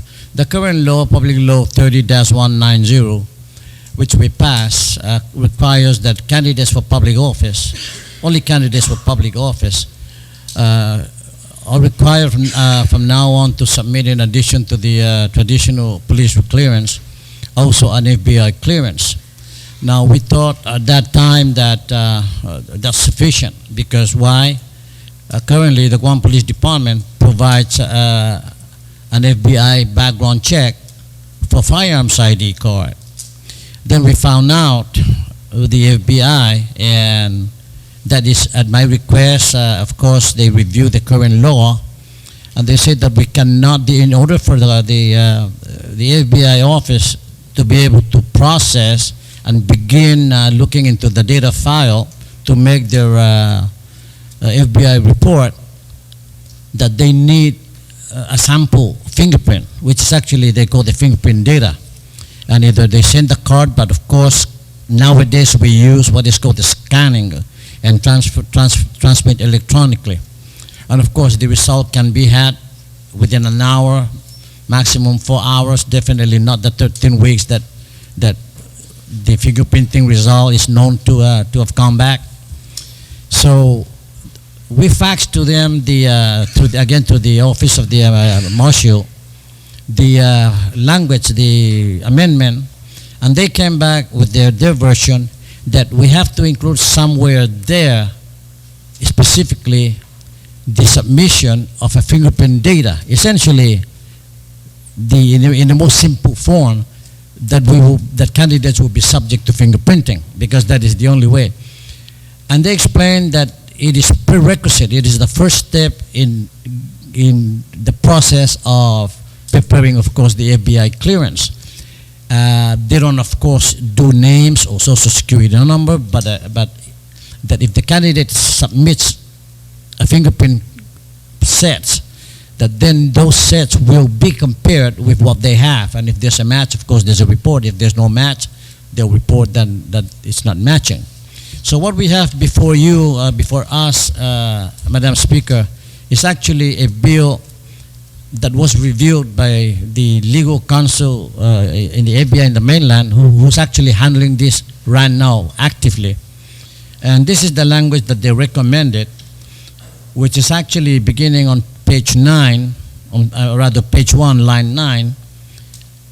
The underline, especially there where they say, and shall submit a fingerprint card or electronic fingerprint data, which is actually the scanning, if so utilized, to the Guam State Identification Bureau, which is actually the judiciary, who is the authorized agency, as classified by the FBI for processing of fingerprints. Then the fingerprints shall be forwarded to the FBI for a national crime history record check. Again, this is their language. This is what they give us. The result of the check will be returned to the Guam Police Department and shall not be further disseminated outside of the receiving agency. And it goes on to say a certification of the result. And this, now, the strike-off there is not, I like to qualify that this is not the recommendation of the FBI, but when their comments came back, they did include that. And we asked, and because it already says here on line 13, page 1, that the fingerprints shall be forwarded to the FBI for a national crime history record check. And before that is the overview. Again, there is just no other way, according to the FBI, that the current requirements for an FBI record check can be obtained without the very first step, which is the submission of the, not the submission, but they have to have the fingerprint sets to be able to get into it. Now, these are new things now. And again, I have here before you, and I'm not making an amendment, I'm just doing an overview and giving a background. I have passed number 1 and number 2 amendment, which is not being considered as an amendment at this point, but this is how I want to explain this. First of all, of course, if this body desires to continue and to maintain the current requirements, which is to require public office candidate for police clearance, that then the number 1 amendment is that the language that would be comfortable, would be acceptable to the FBI, then that will complete the process. And the first amendment, of course, will make that possible. That would have meant, of course, if you look at page 1, starting on line 15, is just replace that. And that way, the amended version, it says, and may not be disseminated outside a government agency. Now, this then would enable the police department to exchange information with the election commission. That is the first amendment, because the bill was, when I introduced, I was actually waiting for a comment on the one that I'm offering an amendment to. It says here, the original bill says here that, and shall not be further disseminated outside the receiving government agency, meaning that if GPD receives the result according to this bill now, it is not authorized to share that with the Election Commission. And I guess they were more concerned about the dissemination of this information to the private entities. So they suggested the amendment here and may not be disseminated outside a governmental agency, but they may be disseminated, of course, to the governmental agency. Now, if this body feels that now the process to in a more, I guess, harsh term, to subject candidates to fingerprinting, that probably we need to further study. Then the second amendment would be, I guess, the process by which that can be had. Meaning, if you look at, and again, I'm not offering an amendment at this point, I'm just giving an overview of the difference between number one and number two. The number two essentially would then I guess, amend the current law, and it would just require Guam police clearance and Guam judiciary of Guam clearance, period. And then the standard sign an affidavit, which is current, attesting that the candidate has not been convicted of a felony. If we adopt number two as an amendment, again, this is just an overview, then that would actually, essentially, not require at this point the FBI clearance, because the only way to have the FBI clearance is to submit the fingerprint data. And so that's the difference between number one and number two is, if we're going to go ahead with the current law to allow it to go, we need amendment number one to complete the steps.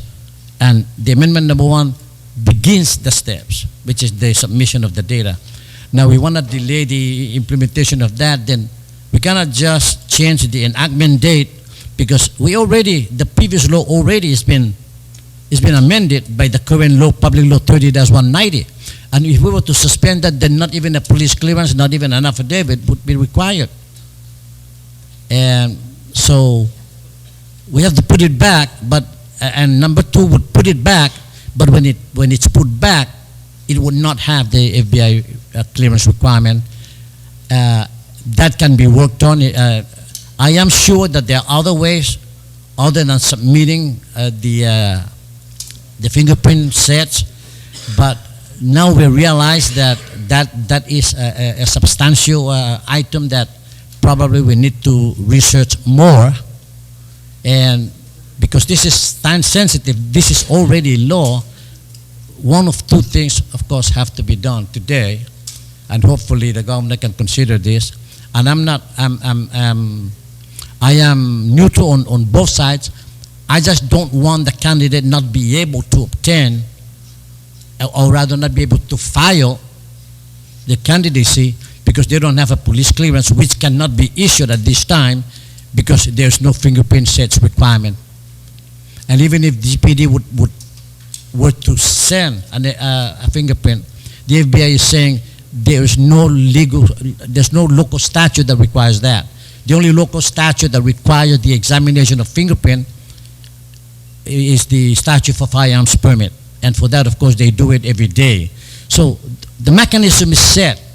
They just need this process. This is just an administrative provision, actually, because this amendment does not change the substance of the current law, which is to submit the requirement, rather the FBI clearance, but rather to allow it to be processed so that we can have the clearance. And that's actually this bill is what it's all about, Bill 384, and it's an emergency bill because candidates are now asking, the due date, by the way, for submission is July 6th, but notwithstanding that, I myself, I thought that I can just go ahead and apply in advance, probably then come back in 3 days and pick it up. But that cannot happen. So without the police clearance, or rather without the FBI clearance, the Election Commission will not accept the candidate's certification and application. So that's my presentation, and that's the difference between the item number one and item number two. Item number one is if we're going to go ahead and continue with the requirement maintain it, then we need item number 1. If not, then we need item number 2. Not necessarily to strike out, but let us not at this time require that. And I promise I will continue to do a study, of course, with that, because somehow, somewhere we have to get additional information so that we can be sure that we don't have to, again, suffer the same nightmare that we had, I think, last month, 2 months ago, just to make sure. And this is, I asked my colleagues, of course, to provide some comments, thinking, of course, looking at number 1 and number 2, and I can make the amendment on number 1 or number 2, whichever is the general sentiments of this body. Thank you, Madam Speaker. Thank you very much, Senator Palacios. On the motion, Senator Guthridge, you're recognized.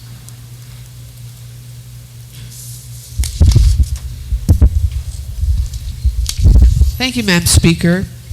First, I'd like to say that I do appreciate the work of the previous speaker in trying to reconcile the difficulties with this particular matter.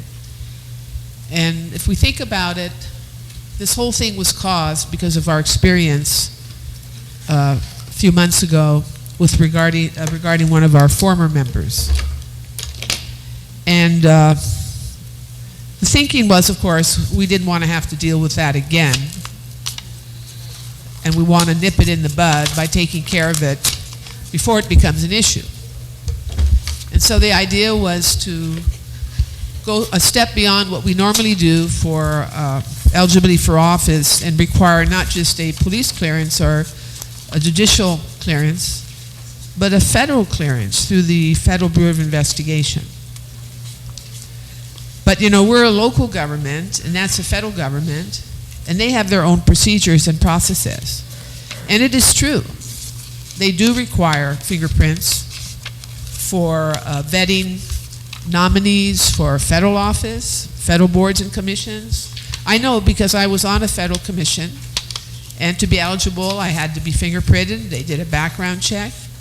And I believe that is a pretty standard thing for federal offices or commissions, and that is the same approach they would use to initiate a clearance background check that we are looking for. But at the same time, if you think about it a little bit, it is very invasive. It is extremely invasive. And there might be a better way to accomplish the same goal. I'm wondering, really in my mind, about this. We require a federal check for firearm permits. If you want to get a gun and get registered as a gun owner on Guam, you have to go through this process.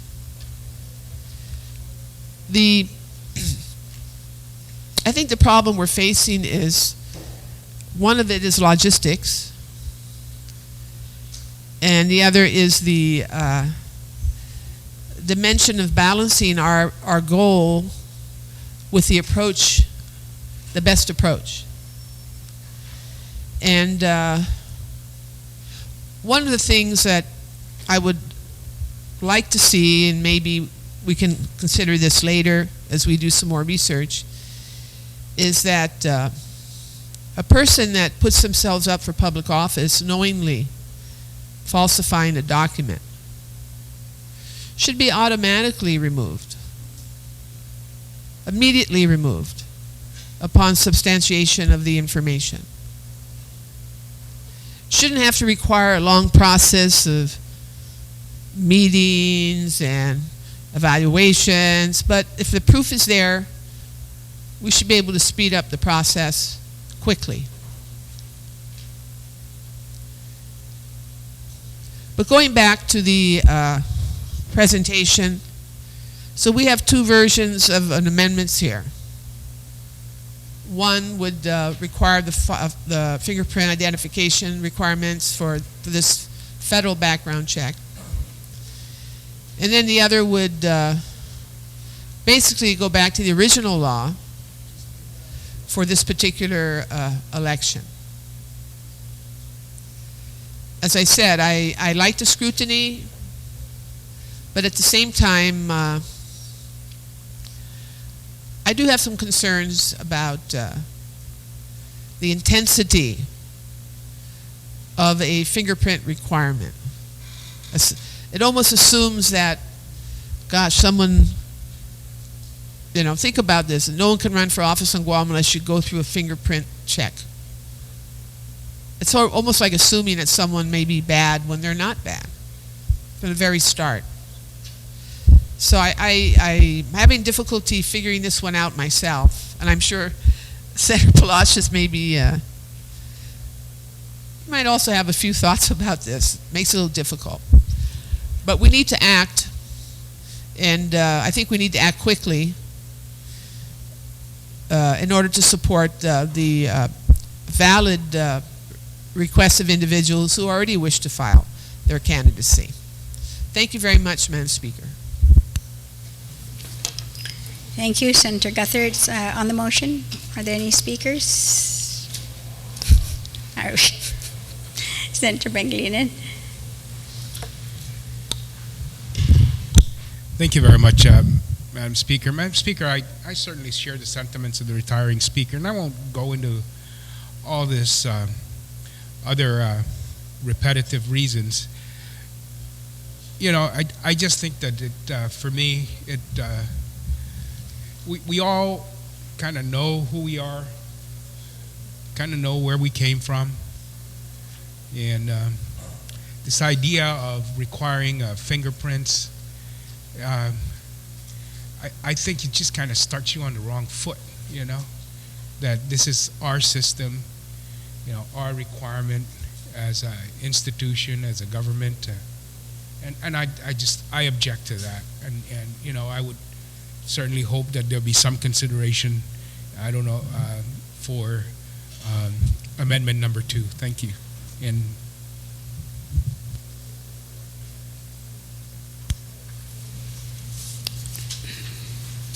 Thank you, Senator Pangilinan. Any other, Senator Blush, your hand was kind of half up. You're recognized to speak on the motion. Thank you, Madam Speaker. Madam Speaker, I agree, and yes, there's some sense of urgency with regards to the dealing with this bill, but I think this also gives us an opportunity to be able, if you can recall, and I can recall that my testimony, my concern the last time we had to deal with this, with regards to the fingerprint process, Madam Speaker, and I want to applaud the author of the legislation for his seeing the urgency in this. I also want to applaud the presentations by the retiring speakers in bringing their concern. I too have those concerns, and recognize that we went through the issues that we did, but it went to show one thing, that the seats that we hold and the process that we went through requires a sense of dignity, respect, and integrity that I don't necessarily believe and feel has to be validated by providing fingerprints.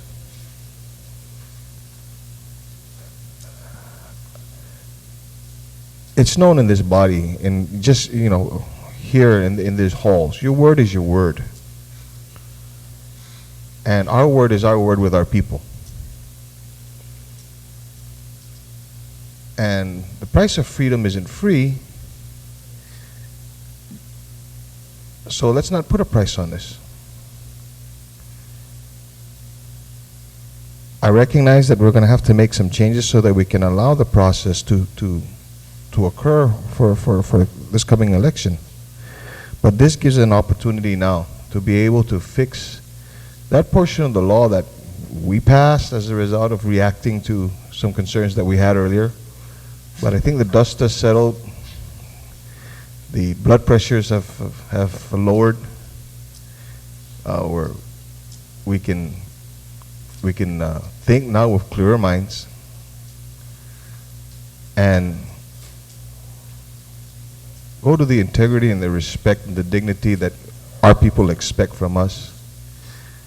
And if an individual wanted to regurgitate or relive what we went through in the last year, shame on him. And I think it's, this body would have the political will enough to be able to correct that too as well. So I support the intent of the bill. I'm just a little concerned with regards to the utilization and the necessity, quite honestly, for fingerprinting. Thank you very much. Thank you very much, Senator Blas. Are there any other speakers who would like to speak rather on the motion? Okay, then I would recognize the author of the bill, Senator Palacios. You're recognized.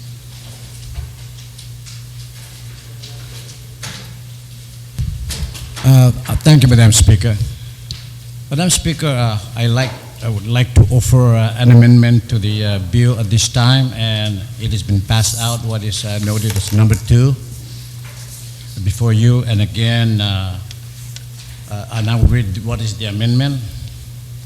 At the time of filing for candidacy with the Commission, all candidates shall submit a clearance from the Guam Police Department and a clearance from the Judiciary of Guam, and a signed affidavit attesting that the candidate, the number 2 is actually the current one, and a signed affidavit attesting that the candidate has not been convicted. That's a typographical. Could you put "of" there instead of "for"? That's been convicted of a felony or misdemeanor as described herein in this section in any state or territory of the United States or foreign country. The cost for the police clearance and for the court clearance required by this section shall be borne by the person seeking the public office. This amendment technically will actually postpone the application of the requirement for submission for FBI.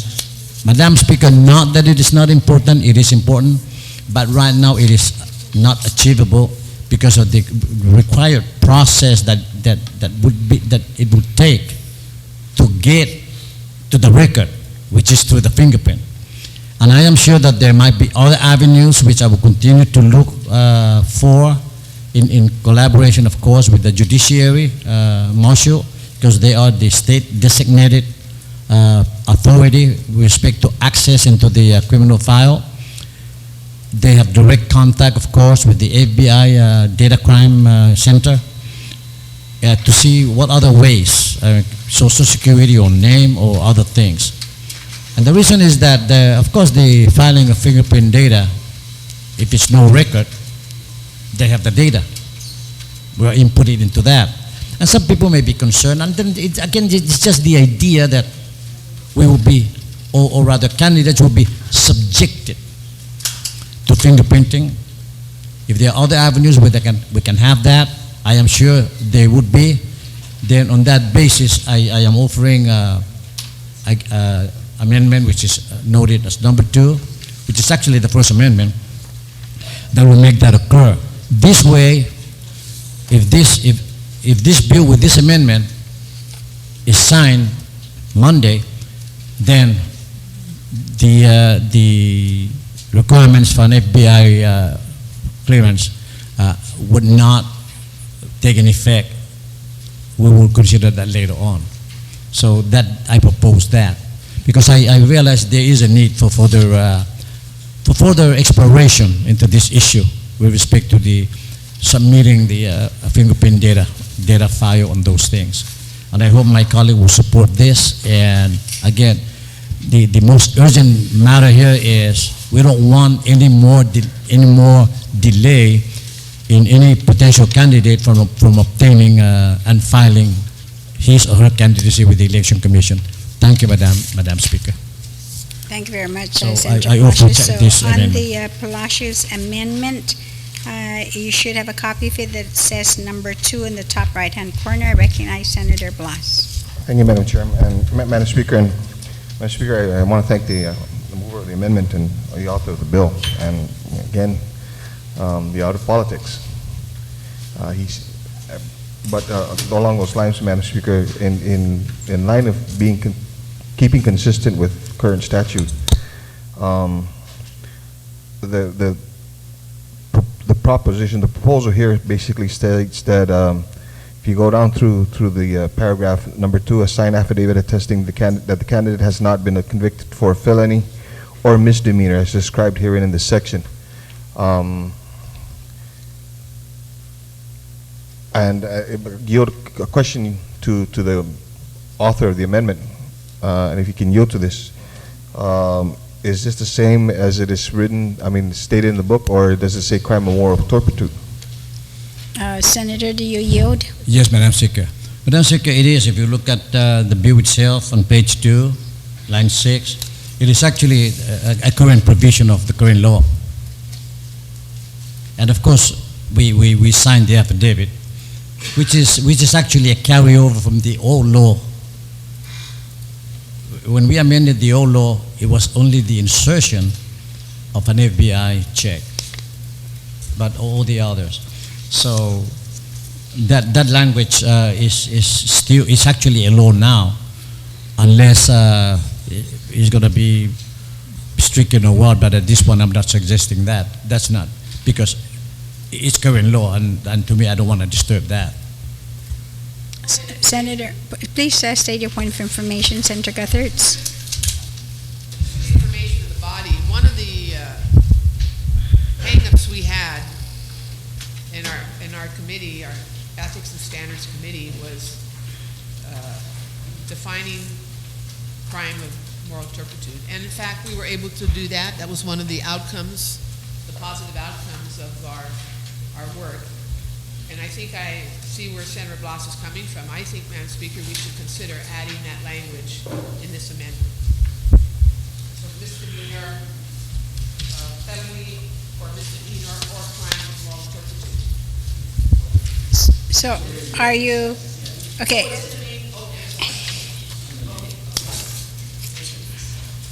Okay, Senator Blas. I recognize and understand it's already in the body of the bill, but if you read how it reads, it basically says you have to sign an affidavit, although the statute itself says that you should not be convicted of a misdemeanor involving criminal sexual conduct or crime of moral turpitude. The affidavit that you will be attesting to just says convicted for a felony or misdemeanor. So, okay, I stand corrected. Thank you very much.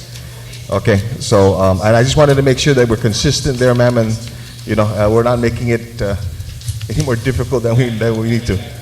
Okay, so thank you, Madam Speaker, and thank you to my good colleague from Barragata. Thank you. You're very welcome, Senator Blas. On the amendment, are there any other speakers who would like to speak on the amendment? There being none, are there any objections? No objections, so ordered. Senator Palacios? Okay, on the motion then to place Bill 384-30 LS to third reading file without any objections, so ordered. Senator Respicio, you're recognized. Thank you very much, Madam Speaker. I move that we revert back to motions. Okay, on the motion to revert back to motions without any objections, so ordered. Thank you, Madam Speaker. Under motions, I'm aware that you've simultaneously called us into session at 9 a.m. on Monday, but it would not be appropriate to recess for the weekend and then call another session on Monday. I'm not sure if we're able to do that, so the better thing to do would be that I make a motion that we resolve in the Committee of the Whole for the purposes of hearing the State of Judiciary speech by the Honorable Robert Torres, and that we recess until 9:30 a.m. on Monday. Thank you, I appreciate that, so that we won't have to be Because we still waiting. have to vote, and so if we Yes. adjourn this session, we haven't disposed of all the agenda items, and so Yes. I don't So know if you then, want to call you're right. two So sessions at the same The time. motion You is can't. then is to resolve into the Committee of the Whole, and Monday morning then we will, I'm asking that you please be here by 9:30, because we're going to start at 10 o'clock. Session will be, yes, 9:30 here Monday. No, I want to make sure, I'm asking that everybody be here at 9:30 because at 10 o'clock sharp, we want to be able to start the committee of the whole, begin at 10. No, Senator Respicio, what, can you restate because I'm having a little, Yeah, the motion is that we resolve in the committee of the whole for the purposes of the State of Judiciary addressed by the Honorable Robert Torres, the Chief Justice of Guam, and that we come back at 9:30 Monday morning. yes. So, so for us to be here at 9:30. Correct. Okay.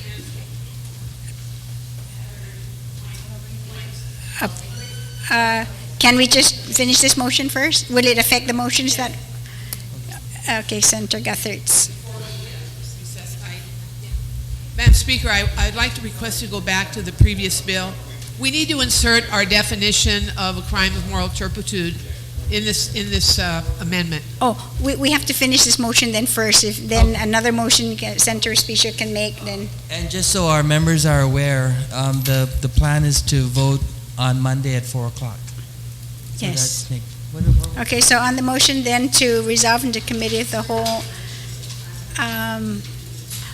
Oh, yes, but that can be, we can do that just before we vote then. Or, yeah. we can dispose of my motion, and then we can entertain Senator Guthert's request Okay, so after yes, that's this what motion. I want to do. So on that motion then, without any objection, so ordered.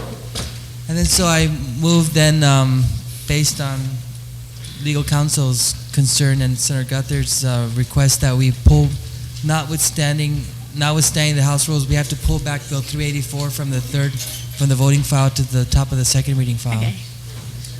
Okay, so on that, notwithstanding then, you're right, the actions of the body, we're going to pull Bill 384 back then to second reading and I Senator, defer to Senator Guthrie. and so wait, so on that motion then, without any objection, so ordered. We now have Bill 384. Senator Yes, Guthertz. thank you, Madam Speaker. My request is very simple. I just want to request if we can have legal counsel incorporate the definition of crime of moral turpitude as developed by the Committee on Ethics and Standards through our Attorney Anthony Camacho, based on all of his research, to incorporate that in this amendment so that the Election Commission will have the proper guidance. On that If the motion? legal counsel can do that, I think that would be helpful. Yes, Monday. No, it won't be anymore. It'll be. And the official records are with the Central. Actually, point of order. Yes, please state your point of order. I think after the State of Judiciary address, and when we come back at 4 o'clock, maybe we can come in maybe 15 minutes earlier to address that bill. So that way we can look at yes, the so we can language, look at and the so bill, we're very yes. clear that this is the language and this is what we're going to be voting on. So if Senator Absolutely. Guthers will withdraw that motion, and then that will just leave us in the committee of the whole. Then we can recess till 9:32. We're still on second reading. No, now we're in the No, we're committee of still the whole, motion, and yeah. the announcement is that we come in at 9:30 a.m. Okay, so wait, But to so- notice members that we would be voting Wait, at so 3:30. she's withdrawing her amendment now again, her motion, so then therefore, and without any objection, so ordered. We're back to the motion then to resolve into committee of the whole. We'll meet here at 9:30 Monday morning for the judiciary address. And then come back at 3:30. And in the then we're going to afternoon. come back at 3:30 to review 384 and then vote at 4 p.m. So we are then recessed until Monday at 9:30.